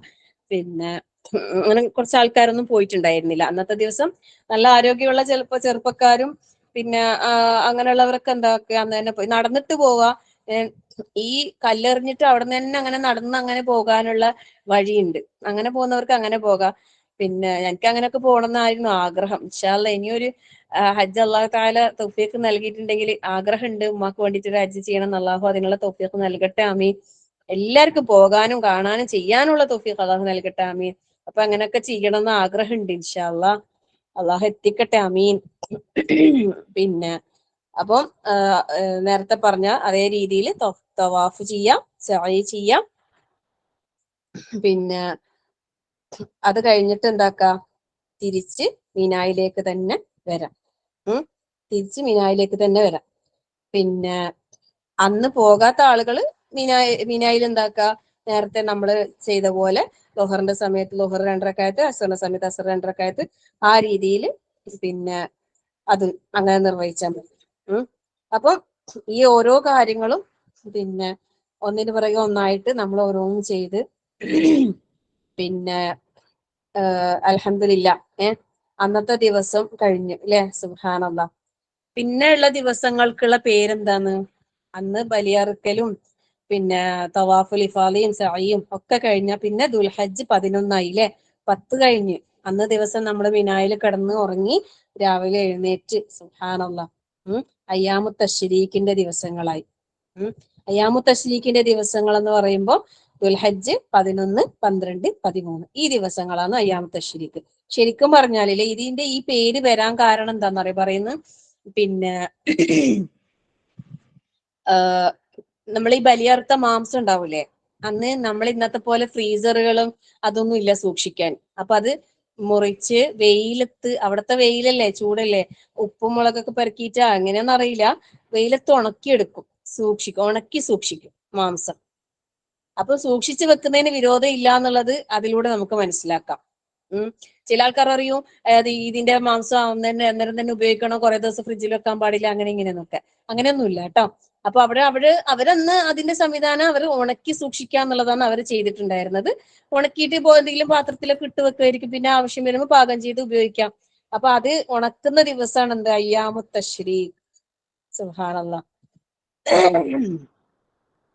പിന്നെ അപ്പൊ ഈ ദിവസങ്ങള് പിന്നെ നോമ്പെടുക്കാൻ പാടില്ല, ആർക്കും പാടില്ല. പിന്നെ ദുൽഹജ്ജ് അറഫന്റെ ദിവസത്തില് ആ കാര്യം പറയാൻ വിട്ടുപോയി. അറഫ ദിവസം ഹാജിമാർക്ക് എന്തില്ല, അവിടെ നോമ്പില്ല കേട്ടോ. ഹാജിമാർ അവിടെ നോമ്പെടുക്കാൻ പാടില്ല. എന്നാൽ പിന്നെ നാട്ടിലുള്ള ഹജ്ജ് ചെയ്യാത്ത ആളുകൾ എന്താക്കണം, അറഫ ദിവസത്തിൽ ദുൽഹജ്ജ് 9 നോമ്പ് അനുഷ്ഠിക്കണം. അല്ല, അത് വളരെ ശ്രേഷ്ഠമായ നോമ്പാണ്. മുഴുവൻ പാപങ്ങളും പുറത്തു കൊടുക്കുന്ന അത്രയും ഉത്തമമായ, ഇൻഷാ അല്ലാഹ് ദുൽഹജ്ജ് 10 ദിവസങ്ങളുടെ ശ്രേഷ്ഠതകൾ നമുക്കൊരു ദിവസം സെപ്പറേറ്റ് നമുക്ക് വേറെ ക്ലാസ് എടുക്കാം, നാട്ടിലുള്ളവർക്ക് വേണ്ടി. ഇത് ഹാജിമാർക്ക് വേണ്ടിയിട്ടുള്ളതാണല്ലോ, അതുകൊണ്ടാണ് അതൊന്നും പറയാതിരുന്നത്. അപ്പൊ ഇനി നമുക്ക് അയ്യാമു തശ്രീഖിന്റെ ദിവസങ്ങളിൽ എന്തൊക്കെയാണ് ചെയ്യേണ്ടത്? ഏകദേശം കഴിയാറായി. അത് ഏതായാലും ഇന്ന് പറഞ്ഞ് പൂർത്തിയാക്കിയിട്ട് തന്നെ നിർത്താന്ന് വിചാരിക്കുന്നേ, ഇൻഷാ അല്ലാഹ്. ദുൽഹജ്ജ് 11 അല്ലെ? പിന്നെ നമ്മള് 3 ദിവസം, ഇനി 3 ദിവസം നമുക്ക് മിനായിൽ രാപ്പാർക്കണം. അതില് പിന്നെ നേരത്തെ പോകാൻ ധൃതിയുള്ള ആളുകൾ ഉണ്ടെങ്കിൽ 2 ദിവസം പാർത്താൽ മതി. മൂന്നാമത്തെ ദിവസം പിന്നെ അവിടെ നിൽക്കണം. 2 ദിവസം രാപ്പാർത്തിട്ട് 3-ാമത്തെ ദിവസം നമുക്ക് എന്താക്കാം, മിനായിൽ നിന്ന് പിന്നെ ആ രാത്രിയുടെ ആദ്യ ഭാഗത്ത് നമുക്ക് എന്താക്കാം, പോകാം. അവിടെ വിരോധം ഇല്ല അല്ലെ? ഫമൻ തഅജ്ജല ഫി യൗമൈനി ഫലാ ഇസ്മ അലൈഹി അല്ലെ? നമ്മൾ കേട്ടിട്ടില്ലേ സൂറത്തുൽ ബഖറയിൽ? അവിടെ ആർക്കെങ്കിലും ധൃതി ഉണ്ടെങ്കിൽ എന്താക്ക, 2 ദിവസം നിന്നാ മതി. പോകുന്നതിന് വിരോധം ഇല്ല. പക്ഷെ പൂർണ്ണമായി നിൽക്കുന്നതാണ് എന്ത്, നല്ലത്. റസൂൽ സല്ലല്ലാഹു അലൈഹി വസല്ലമ അങ്ങനെയാണ് ചെയ്തിട്ടുണ്ടായിരുന്നത്. അപ്പൊ അവിടെ തന്നെ നിക്കാം. അല്ലാത്തവർക്ക് പിന്നെ 2 ദിവസം കൊണ്ട് എന്താക്കാം, പോകാം. അപ്പൊ ഈ പിന്നെ അയ്യാം തശ്രീഖിൻ ദുൽഹജ്ജ് 11 അല്ലെ? പിന്നെ അവിടെ ഈ പറഞ്ഞ ളുഹർ, അസർ അതെല്ലാം നിസ്കരിക്കുക. അതിനിടയിലാണ് എന്താക്കേണ്ടത്, പിന്നെ ജംറത്തുൽ പിന്നെ ഊല, വുസ്ത, കുബ്ര, ഈ 3 ജംറകളിലും കല്ലെറിയണം. 3-ലും. നേരത്തെ നമ്മൾ കുബ്രയിൽ മാത്രമേ എറിഞ്ഞിട്ടുള്ളൂ, ആദ്യത്തെ 2 എന്താക്കിയിട്ടില്ല, എറിഞ്ഞിട്ടുണ്ടായിട്ടില്ല. ഇനി എന്താക്കണം, ജംറത്തുൽ ഊലയിലും വുസ്തയിലും കുബ്രയിലും 3 ജംറകളിലും 7 കല്ല് വീതം കൊണ്ടുപോകണം. അപ്പം 3 7 21 കല്ല് നമ്മളെ കയ്യിൽ ഉണ്ടാകണം. ഓക്കെ. 21 കല്ല് 3 7 വേറെ വേറെ മൂന്നെണ്ണം പിന്നെ എന്തെങ്കിലും കുഞ്ഞു കുഞ്ഞ് പിന്നെ ചെറിയ ചെറിയ ബോട്ടിലോ അല്ലെങ്കിൽ ചെറിയ പാത്രമോ അല്ലെങ്കിൽ പേപ്പർ ടിഷ്യൂ പേപ്പറോ അങ്ങനെ എന്തെങ്കിലും കരുതിയിട്ട് ചെറിയ ടവൽ ഉണ്ടെങ്കിൽ അങ്ങനെ 7 വേറെ വേറെ കെട്ടിയിട്ടെല്ലാം വെച്ചിട്ട് കൊണ്ടുപോകുന്നതാണ് നല്ലത്. അന്നേരം നമുക്കത് ഒരു കുഞ്ഞു ബാഗ് നമ്മൾ കയ്യിൽ കരുതിയാൽ അതിൽ വെച്ചിട്ട് ഓരോന്നോരോന്നായിട്ട് എടുത്തിട്ട് എല്ലാം നമുക്ക് അവിടെ ഒന്നും ബുദ്ധിമുട്ടൊന്നും ഉണ്ടാവില്ല കേട്ടാ. അത് പിന്നെ എടുക്ക പിന്നെ എന്നിട്ട് എറിയാം. പിന്നെ അതില് പിന്നെ ജംറത്തുൽ ഊല ജംറത്തുൽ വുസ്ത ഈ 2 സ്ഥലത്തും പിന്നെ കല്ലുകൾ എറിഞ്ഞു കഴിഞ്ഞിട്ട് ഖിബിലയിലേക്ക് തിരിഞ്ഞിട്ട് കൈകൾ ഉയർത്തി ഇഷ്ടം പോലെ പ്രാർത്ഥിക്കാം. അവിടെയും നല്ല പ്രാർത്ഥനക്ക് സ്വീകാര്യതയുള്ള സമയമാണ് ജംറത്തുൽ ഊല ജംറത്തുൽ വുസ്ത. ഈ 2 സ്ഥലത്തും കല്ലെറിഞ്ഞതിന് ശേഷം അതൊക്കെ നമ്മൾ അമീറന്മാരെ നമ്മളെ ചെയ്യിക്കും. ഇനി അഥവാ അമീറ ആൾക്കാർ മിസ്സായി പോയിട്ടുണ്ടെങ്കിൽ നമ്മളത് ചെയ്യാൻ വിട്ടുപോകരുത്. ധാരാളമായിട്ട് കരഞ്ഞ അള്ളാഹുവിനോട് ദുആ ചെയ്യുക. പ്രാർത്ഥനക്ക് സ്വീകാര്യത ഉണ്ട് എന്ന് പറഞ്ഞ് റസൂൽ സല്ലല്ലാഹു അലൈഹി വസല്ലം അത്രയും പിന്നെ മഹത്വം പറഞ്ഞ സന്ദർഭങ്ങളാണ് അതൊക്കെ. അപ്പൊ ധാരാളം പ്രാർത്ഥിക്കാം. മറ്റുള്ളവർക്ക് ബുദ്ധിമുട്ടാകുന്ന രീതിയിൽ കുറേ സമയം നിൽക്കണ്ട, എന്നാലും കുറച്ചധികം സമയം അവിടെ നിൽക്കുന്നതിന് വിരോധമൊന്നും ഇല്ല കേട്ടോ. നല്ലപോലെ പ്രാർത്ഥിക്കുക. എന്നിട്ട് പിന്നെ തിരിച്ച് എങ്ങോട്ടേക്ക് തന്നെ പോകണം? മിനായിലേക്ക് തന്നെ പോകാം അല്ലെ. മിനായിലേക്ക് തന്നെ പോകാം. പിന്നെ ജംറത്തുൽ ഖുബ്രയിൽ എന്തില്ല? പ്രാർത്ഥനയില്ല കേട്ടോ. കാരണം അവിടെ റസൂൽ സല്ലല്ലാഹു അലൈഹി വസല്ലം പ്രാർത്ഥിച്ചിട്ടില്ല. ഓക്കെ. അപ്പം പിന്നെ കല്ലുകൾ എറിയുന്നതും അതെല്ലാം പിന്നെ കാര്യങ്ങളൊക്കെ ഓർമ്മിക്കാം. ദുൽഹജ്ജ് പിന്നെ 12 11 കഴിഞ്ഞ് 12 എന്താ? അവിടെ ളുഹർ നിസ്കാരത്തിന് മുമ്പായിട്ട് പിന്നെ ഈ പറഞ്ഞ 3 ജംറകളിലും 7 വീതം കല്ലുകൾ എറിയുന്നതാണ് കൂടുതൽ നല്ലത്. ദുൽഹജ്ജ് 12 ഈ 21 കല്ലുകൾ തന്നെയാണ് അവിടെയും ഈ പറഞ്ഞ ജംറത്തുൽ ഊലയിലും മുസ്തയിലും തലേന്ന് ചെയ്ത അതേപോലെ തന്നെ പിറ്റേന്ന്. പിന്നെ അതേപോലെ ഇങ്ങനെ എറിയാൻ പോകാന് അവിടത്തേക്ക് പോകാനൊക്കെ ബുദ്ധിമുട്ടുള്ള ആളുകൾക്ക് എന്താക്കാം, നമ്മൾ മറ്റുള്ള ആളെ ഏൽപ്പിക്കുന്നതിന് വിരോധമില്ല. വിരോധമില്ല. അവർക്ക് കല്ലുകൾ ഏൽപ്പിച്ചിട്ട് പിന്നെ നമുക്ക് അവർക്ക് വേണ്ടിയിട്ട് നിയത്താക്കിയിട്ട് എന്താക്കാം, എറിയുകയും ചെയ്യാം. അപ്പം പിന്നെ ഇതും കൂടി കഴിഞ്ഞ് അന്ന് രാത്രി മിനായില് രാപ്പാർത്ത് പിന്നെ അന്ന് പോകാൻ ഉദ്ദേശിക്കുന്നവർക്ക് എന്താക്കാം, പോകാം. അന്ന് സൂര്യൻ അസ്തമിക്കുന്നതിന് മുമ്പായിട്ട് മിന വിട്ട് പോകുന്നതിന് നമുക്ക് അനുവാദമുണ്ട്. ധൃതിയുള്ളാക്ക് പോകാം. അല്ലാത്തവർക്ക് എന്താക്കാം, 13ന്റെ കല്ലേറിനായിട്ട് മിനായിൽ തന്നെ കഴിച്ചു കൂട്ടാം.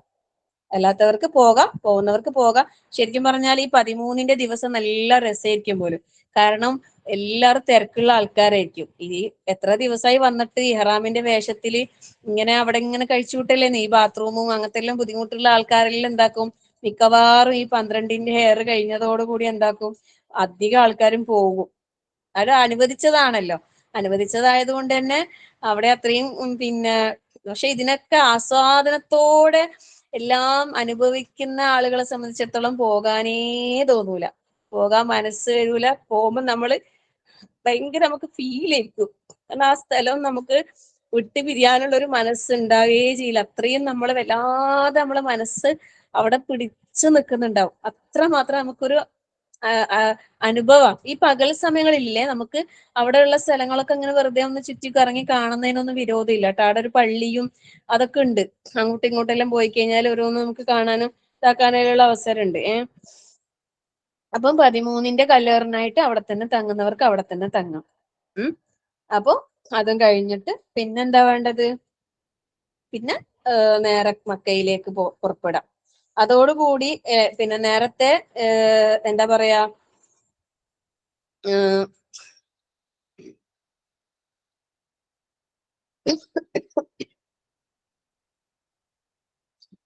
തവാഫും സഅയും ഒക്കെ ചെയ്ത ആൾക്കാരെ സംബന്ധിച്ചിടത്തോളം പിന്നെ അവിടെ ഇതിന്റെ ആവശ്യമില്ല.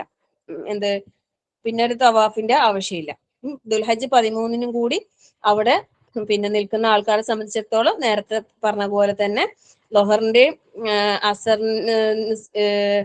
ലൊഹർ നിസ്കരിച്ചിട്ട് ലൊഹറിന് മുമ്പ് എറിയുന്നവർക്ക് അതാണ് ഉത്തമം എന്ന് പറയുന്നത്.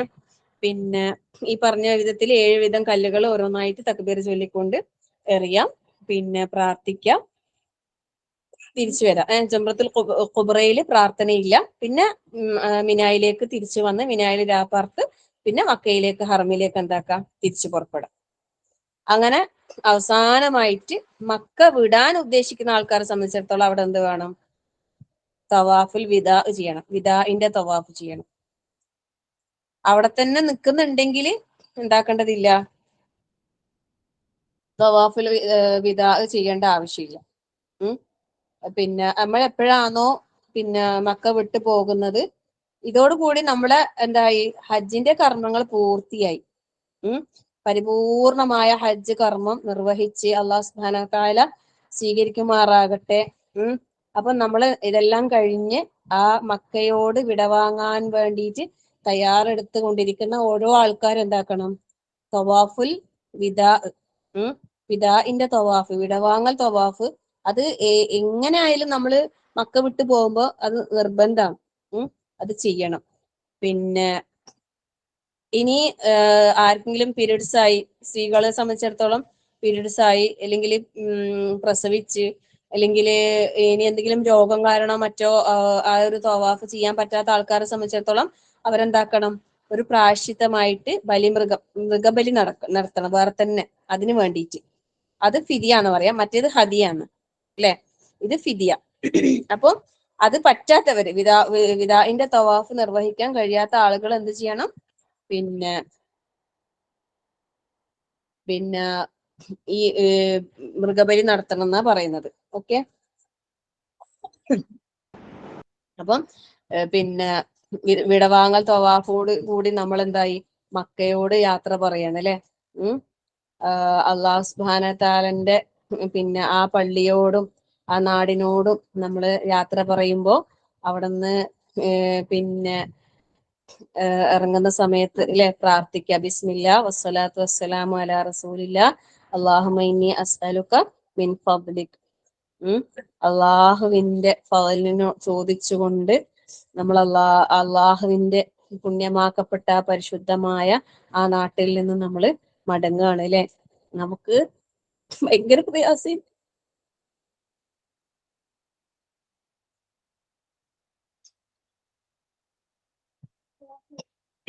അവിടുന്ന് ഇറങ്ങാന്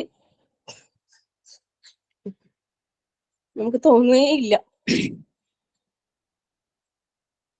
അല്ലാഹു തആല എല്ലാവർക്കും ആ പുണ്യനാട്ടിൽ പോകാനും കാണാനും എല്ലാം ചെയ്യാനുള്ള തൗഫീഖ് അല്ലാഹു നൽകി അനുഗ്രഹിക്കട്ടെ. ആമീൻ. ഏറ്റവും നല്ല രൂപത്തിൽ ഞാൻ പറഞ്ഞതിൽ എന്തെങ്കിലും വീഴ്ചകളോ പോരായ്മകളോ വന്നു പോയിട്ടുണ്ടെങ്കിൽ അല്ലാഹു തആല പുറത്തു തരട്ടെ. ഇൻഷാ അല്ലാഹ് തൊട്ടടുത്ത ദിവസം നമുക്ക് ഫുൾ പിന്നെ സംശയ നിവാരണ സെക്ഷൻ വെക്കാം. എന്തെല്ലാണോ ആർക്കെല്ലാണോ സംശയങ്ങൾ ചോദിക്കാനുള്ളതൊക്കെ ചോദിക്കാം. എനിക്കറിയുന്ന എന്റെ അറിവിൽപ്പെട്ട കാര്യങ്ങൾ ഞാൻ പറഞ്ഞു തരും. എനിക്കറിയാത്തത് ഞാൻ ആരോടെങ്കിലും ചോദിച്ച് ഞാൻ പറഞ്ഞു തരും ഇൻഷാ അല്ലാഹ്. ഏറ്റവും നല്ല രീതിയിൽ മഖബൂലും മബ്റൂറുമായ, അതായത് മഖബൂലും മബ്റൂറും എന്ന് പറഞ്ഞാൽ എന്താണെന്നറിയോ? മഖബൂൽ എന്ന് വെച്ചാൽ അള്ളാഹുവിങ്കൽ സ്വീകരിക്കപ്പെടുന്നത്, മബ്റൂർ എന്ന് വെച്ചാൽ ഒരുപാട് പുണ്യങ്ങൾ നിറഞ്ഞത്. നമ്മളിൽ ഒരു പാപമോ അല്ലെ ഒരു കച്ചറയും വരാൻ പാടില്ല. ഹജ്ജിന്റെ നമ്മൾ പോകുന്നതിന് മുമ്പേ നേരത്തെ നമ്മൾ ശുദ്ധിയാക്കിയതാണ് അല്ലെ. നമ്മളെ മനസ്സും ശരീരവും ബന്ധങ്ങളും ഇടപാടുകളും ഒക്കെ നമ്മൾ ക്ലിയർ ചെയ്തതാണ്. അതുകൊണ്ട് തന്നെ നമ്മള് ഇതൊക്കെ ചെയ്ത് പൂർത്തിയാകുന്നതോടുകൂടി പരിപൂർണമായിട്ടും പരിശുദ്ധമായി നമ്മൾ മാറുകയാണ്. അല്ലാഹു തആല അത്തരത്തിൽ നമ്മളെ ആക്കിത്തരട്ടെ. ഏറ്റവും നല്ല അള്ളാഹുവിങ്കൽ ഏറ്റവും സ്വീകരിക്കപ്പെടുന്ന നല്ലൊരു ഹജ്ജ് കർമ്മം നിർവഹിക്കാൻ അള്ളാഹു നമുക്ക് എല്ലാവർക്കും തൗഫീഖ് പ്രദാനം ചെയ്യുമാറാകട്ടെ. ചെയ്തവരുടെ എല്ലാവരുടെയും ഹജ്ജും ഉംറയും മറ്റെല്ലാ കർമ്മങ്ങളും റഹ്മാനായ റബ്ബ് സ്വീകരിക്കപ്പെടുന്ന അമലാക്കി അള്ളാഹു മാറ്റി തരുമാറാകട്ടെ. റഹ്മാനായ റബ്ബേ, ഞങ്ങളുടെ എല്ലാ പ്രവർത്തനങ്ങളും നീ സ്വീകരിക്കണേ റഹ്മാനെ. ഒന്നുപോലും ഞങ്ങളിൽ നീ പാഴാക്കി കളയല്ലേ റബ്ബേ. ഞങ്ങളുടെ അറിവില്ലായ്മ കൊണ്ടോ ഞങ്ങളുടെ പോരായ്മ കൊണ്ടോ ഞങ്ങളുടെ സാഹചര്യം കൊണ്ടോ എന്തെങ്കിലും വീഴ്ചകളോ പോരായ്മകളോ വന്നിട്ടുണ്ടെങ്കിൽ അള്ളാഹുവേ, അതൊക്കെ നീ ഞങ്ങൾക്ക് വിട്ടുപുറത്ത് മാപ്പാക്കി തരണേ റഹ്മാനെ. എത്ര നന്നാക്കി ചെയ്താലും നമുക്ക് തോന്നും അത് ശരിയായിട്ടില്ല, കുറച്ചും കൂടി നന്നാക്കാമായിരുന്നു, ഒന്നും കൂടി നല്ല രീതിയിൽ ചെയ്യാമായിരുന്നു എന്നൊക്കെ തന്നെയാണ് എത്ര ചെയ്താലും അങ്ങനെ തന്നെ നമുക്ക് തോന്നാം. അങ്ങനെ തോന്നാൻ പാടുള്ളൂ. എന്റേത് പെർഫെക്റ്റ് ആയിന്, എന്റെ ഭയങ്കര ഇതായിന്, അങ്ങനെയൊന്നും നമ്മൾ വിചാരിക്കാൻ പാടില്ല. നമുക്ക് തോന്നണം നമ്മളിത് പോരാന്ന് തന്നെ. എന്നിട്ട് എപ്പോഴും പ്രാർത്ഥിക്കുക. ജീവിതാവസാനം വരെ നമ്മൾ പ്രാർത്ഥിച്ചുകൊണ്ടേയിരിക്കുക. അള്ളാഹുവെ ഞങ്ങളിൽ നിന്ന് സ്വീകരിക്കണേ അല്ലാ, ഞങ്ങളിൽ നിന്ന് സ്വീകരിക്കണേ റഹ്മാനെ. എല്ലാ കർമ്മങ്ങളും നമ്മൾ എന്ത് ചെയ്താലും അള്ളാഹിനോട് ആത്മാർത്ഥമായിട്ട് റബ്ബനാ തഖബ്ബൽ മിന്നാ, റബ്ബനാ തഖബ്ബൽ മിന്നാ ആത്മാർത്ഥമായിട്ട് പ്രാർത്ഥിക്കുക. അള്ളാഹു നമ്മളിൽ നിന്ന് എല്ലാവരും അള്ളാഹു സ്വീകരിക്കട്ടെ, പരിപൂർണമായും സ്വീകരിച്ച് തക്കതായ പ്രതിഫലം നൽകി അള്ളാഹു അനുഗ്രഹിക്കട്ടെ. ഓരോരുത്തരും ഇങ്ങനെ ഹജ്ജിന്റെ ക്ലാസ് ആണ്, അത് നമുക്കിപ്പം കേട്ടിട്ടെന്താ, നമ്മള് ഹജ്ജിനൊന്നും പോകുന്നില്ലാലോ ഇപ്പൊ, നമുക്ക് അതിനുള്ള സാമ്പത്തികം ഇല്ല, സാഹചര്യം ഇല്ല, ഇനിയിപ്പോ ഇതൊക്കെ കേട്ടിട്ടെന്താ വേണ്ട, അങ്ങനൊന്നും വിചാരിക്കണ്ട കേട്ടോ. എനിക്ക് തന്നെ ഹജ്ജിന് പോകാനുള്ള കൊതി വന്നത് ഒരു ഹജ്ജ് ക്ലാസ് കേട്ടപ്പോഴാണ്. ഭയങ്കര, അല്ലെങ്കിലേ മക്ക, കഅബ അതൊക്കെ കാണാനും പോകാനൊക്കെ ഭയങ്കര ആശയും കൊതിയൊക്കെ ഉണ്ട്, പ്രാർത്ഥിക്കലുണ്ട്. പക്ഷെ ഹജ്ജിന്റെ ഒരു ക്ലാസ് നമ്മള് പോകാനൊന്നും വിചാരിക്കാത്തപ്പോ തന്നെ ഒരു ഹജ്ജ് ക്ലാസ് കേൾക്കുക, അതിൽ പങ്കെടുത്തപ്പോ തന്നെ ഭയങ്കര കൊതിയായി. അങ്ങനെ പ്രാർത്ഥിച്ചപ്പോ സുബ്ഹാനല്ലാഹ് അല്ലാഹ് ഒരു വഴി ഒരുക്കി തരുകയാ ചെയ്തത്. റഹ്മാനായ റബ്ബിന്റെ അപാരമായ അനുഗ്രഹം കൊണ്ട് മാത്രം.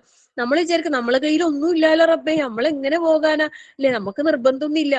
പക്ഷെ നമുക്ക് ഭയങ്കര കൊതി, ആഗ്രഹം, അത്രയും ആശ. അന്നേരം നമ്മൾ എന്താക്കുക, മനസ്സറിഞ്ഞ് പ്രാർത്ഥിക്കാം. അപ്പൊ അള്ളാഹ് അടുത്തേക്ക് എങ്ങനെങ്കിലും ഒരു വഴി നമ്മളെ മുമ്പിൽ അത് ഒരുക്കി തീരും. നമ്മളെ മനസ്സിന്റെ ആഗ്രഹം പോലെ അള്ളാഹിനെ കുറിച്ച് നല്ലത് വിചാരിക്കുക. എപ്പോഴും എപ്പോഴും നല്ലത് മാത്രം വിചാരിക്കുക. നമുക്ക് കുറേ അനുഗ്രഹങ്ങൾ അള്ളാഹ് തന്നിട്ടില്ലല്ലേ, നമ്മൾ എന്തിനാ പരാതിയും പരിഭവങ്ങളും മാത്രം അള്ളാഹിന്റെ മുമ്പിൽ സമർപ്പിക്കുന്നത്. നമുക്ക് ഉണ്ടാകും, വിഷമങ്ങൾ ഉണ്ടാവും, സങ്കടങ്ങൾ ഉണ്ടാവും, ബുദ്ധിമുട്ടുകൾ ഉണ്ടാവും, രോഗം ഉണ്ടാവും, പ്രയാസം ഉണ്ടാവും, എല്ലാം ഉണ്ടാവും. പക്ഷെ നമ്മള് അതൊക്കെ മാറ്റി വെച്ചിട്ട് നമുക്ക് അള്ളാഹ് ചെയ്തെന്ന അനുഗ്രഹങ്ങൾ ഓർക്കില്ലേ. രാവിലെ എണീക്കുമ്പോ നമുക്ക് എത്ര അൽഹംദുലില്ലാ എത്ര അനുഗ്രഹങ്ങളാണ് നമ്മൾ ഓരോ ദിവസം അനുഭവിച്ചു കൊണ്ടിരിക്കുന്നത്. എന്തൊരു ചൂട്, എന്തൊരു ചൂട് എന്നിട്ട് നമ്മൾ ഇങ്ങനെ പരാതിയും പരിഭവം പറയുന്നില്ലേ. എന്ത് ചൂട്, നമ്മൾ ഇതൊന്നും ചൂടൊന്നും നമ്മൾ അനുഭവിച്ചിട്ടില്ല. ഇതെങ്ങനെ ആൾക്കാരിങ്ങനെ പറയുമ്പോ നമ്മളും ഇങ്ങനെ കൂടെ എത്രമാത്രം അനുഗ്രഹത്തിലാണ് നമ്മൾ ഓരോരുത്തരുള്ളത് അല്ലേ. അൽഹംദുലില്ലാ. അപ്പൊ അള്ളാഹിനെ കുറിച്ച് നല്ലത് വിചാരിച്ച അള്ളാഹ് നമ്മളെങ്ങനെ അള്ളാഹിനെ കുറിച്ച് വിചാരിക്കുന്നത് അതുപോലെയാന്നുള്ളതാണ് നമ്മളെ സമീപനം. എപ്രകാരം നമ്മൾ അല്ലെ, ഫദ്കുറൂനി അദ്കുറുക്കും, അങ്ങനെയല്ല അള്ളാഹ് പറഞ്ഞത്, നിങ്ങൾ എന്നെ ഓർക്ക്, ഞാൻ നിങ്ങളെ ഓർക്കാം. അപ്പൊ നല്ലപോലെ അള്ളാഹിനെ ഓർത്ത് നല്ല ദിക്റുള്ള ഏതൊരു കർമ്മവും ഏറ്റവും ശ്രേഷ്ഠമാകുന്നത് അതിൽ ധാരാളമായി അള്ളാഹുവിന്റെ ദിക്റ് വരുമ്പോഴാണ്. അപ്പൊ അതുകൊണ്ട് അള്ളാഹിനെ ധാരാളം ദിക്റ് ചെയ്യുന്ന നല്ല അടിപൊളി കൂട്ടത്തിൽ അള്ളാഹു നമ്മളെല്ലാവരെയും ഉൾപ്പെടുത്തി അനുഗ്രഹിക്കുമാറാകട്ടെ.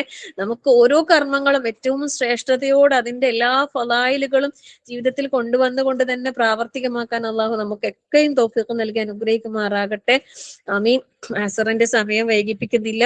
അള്ളാഹു തആല നമുക്ക് എല്ലാവർക്കും ആഗ്രഹം വെച്ച് നിൽക്കുന്ന എല്ലാവർക്കും അള്ളാഹു വീണ്ടും വീണ്ടും വീണ്ടും ഞാൻ പറയുന്നു, പ്രാർത്ഥിക്കുന്ന റഹ്മാനായ റബ്ബേ, നീ അതിനുള്ള ഒരു അവസരം നീ ഒരുക്കി കൊടുക്കണേ അള്ളാഹ്. കടബാധ്യതകൾ കൊണ്ടും മറ്റു പ്രയാസപ്പെടുന്ന ഒരുപാട് പേരുണ്ട് അള്ളാഹുവേ. അവർക്ക് അതൊക്കെ വീടി നല്ല റാഹത്തായിട്ട് ഈ പറഞ്ഞ രീതിയിൽ ഹജ്ജും ഉംറയും ഒക്കെ നിർവഹിക്കാനുള്ള അവസരം നീ ഒരുക്കി കൊടുക്ക അല്ലാഹുവേ. നിന്റെ ഖജനാവ് വിശാലമാണല്ലോ, അതിൽ നിന്ന് എത്ര എടുത്താലും അതിലൊരു കുറവും വരൂല റബ്ബേ. നീ എല്ലാവർക്കും നീ എത്തിച്ചു കൊടുക്കല്ല. എല്ലാവരുടെയും എല്ലാ ഹലാലായ ആഗ്രഹങ്ങളും നീ സഫലീകരിച്ച് നൽകി അനുഗ്രഹിക്ക് റഹ്മാനെ. ഓരോരുത്തരും ഒരുപാട് കാര്യങ്ങൾ ഇങ്ങനെ മനസ്സിൽ കൊതിച്ചിരിക്കുന്ന അല്ലാഹുവേ, എല്ലാവരുടെയും എല്ലാ ആഗ്രഹങ്ങളും നീ സഫലീകരിച്ച് നൽകി അനുഗ്രഹിക്കണേ റഹ്മാനെ. എല്ലാവരുടെയും പ്രയാസങ്ങൾ നീ ദൂരീകരിച്ച് നൽകി അനുഗ്രഹിക്കണേ റഹ്മാനെ. നമ്മളോട് ദുആ വസിയത്ത് ചെയ്ത എല്ലാവരുടെയും ദുആകൾക്ക് അല്ലാഹുവേ അവരുടെ എല്ലാ ആഗ്രഹങ്ങളും നീ സഫലീകരിച്ച് നൽകി അനുഗ്രഹിക്കണേ റഹ്മാനെ. എല്ലാ പ്രയാസങ്ങളും നീക്കി കൊടുക്കണേ റഹ്മാനെ. രോഗികളായി മറ്റു പ്രയാസപ്പെടുന്നവർക്ക് അല്ലാഹുവേ രോഗത്തിന് ശിഫയും ക്ഷമയും സമാധാനവും ആശ്വാസവും നൽകി അനുഗ്രഹിക്കണേ റഹ്മാനെ. സാമ്പത്തിക ബുദ്ധിമുട്ടുകൾ അനുഭവിക്കുന്നവർക്ക് അല്ലാഹുവേ അതൊക്കെ പരിഹരിച്ചുകൊണ്ട് ഏറ്റവും സന്തോഷകരമായ സംതൃപ്തിയിലുള്ള ഹൈറായ ഒരു ജീവിതം നൽകി നീ അനുഗ്രഹിക്കണേ റഹ്മാനെ. താങ്ങാനാവാത്ത പരീക്ഷണങ്ങളിൽ നിന്നും ബുദ്ധിമുട്ടുകളിൽ നിന്നും നാഥാ നീ ഞങ്ങളെല്ലാവരെയും കാത്ത് സംരക്ഷിക്കണേ റഹ്മാനെ. ഞങ്ങളിൽ നിന്നും നേരത്തെ വിട പറഞ്ഞു പോയ ഞങ്ങളുടെ പ്രിയപ്പെട്ടവർക്ക് നാഥാ നീ മഗ്ഫിറത്തും മർഹമത്തും നൽകി അനുഗ്രഹിക്കണേ റഹ്മാനെ.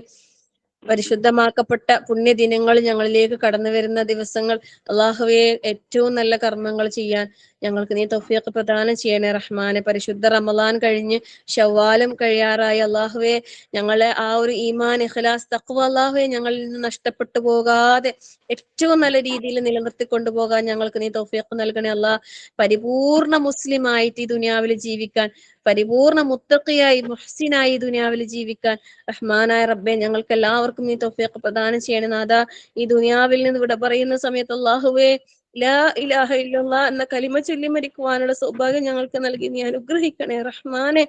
മരണശേഷം അല്ലാഹുവേ ഖബറിലും തുടർന്ന് മഹ്ശറിലും അല്ലാഹുവേ നീ എളുപ്പം പ്രദാനം ചെയ്യണേ നാഥാ.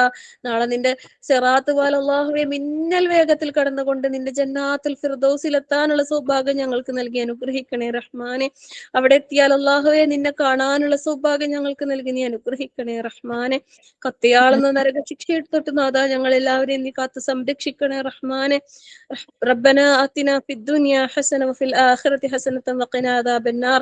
ربنا تقبل منا إنك أنت السميع العليم وتب علينا إنك أنت التواب الرحيم. آمين آمين آمين برحمتك يا أرحم الراحمين.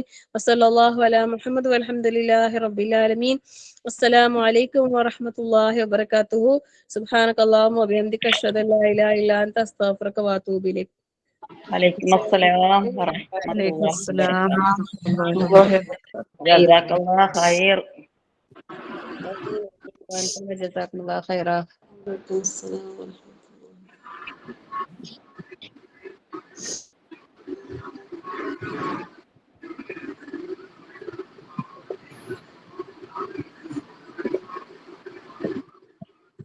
റഹ്മത്തെ ഒന്ന് മീറ്റിംഗ് എൻഡ് ചെയ്യോ? ഓക്കെ, ഇൻഷാല്ലാ. അസ്സലാമു അലൈക്കും. വറഹ്മത്തുള്ളാഹി വബറകാതുഹു.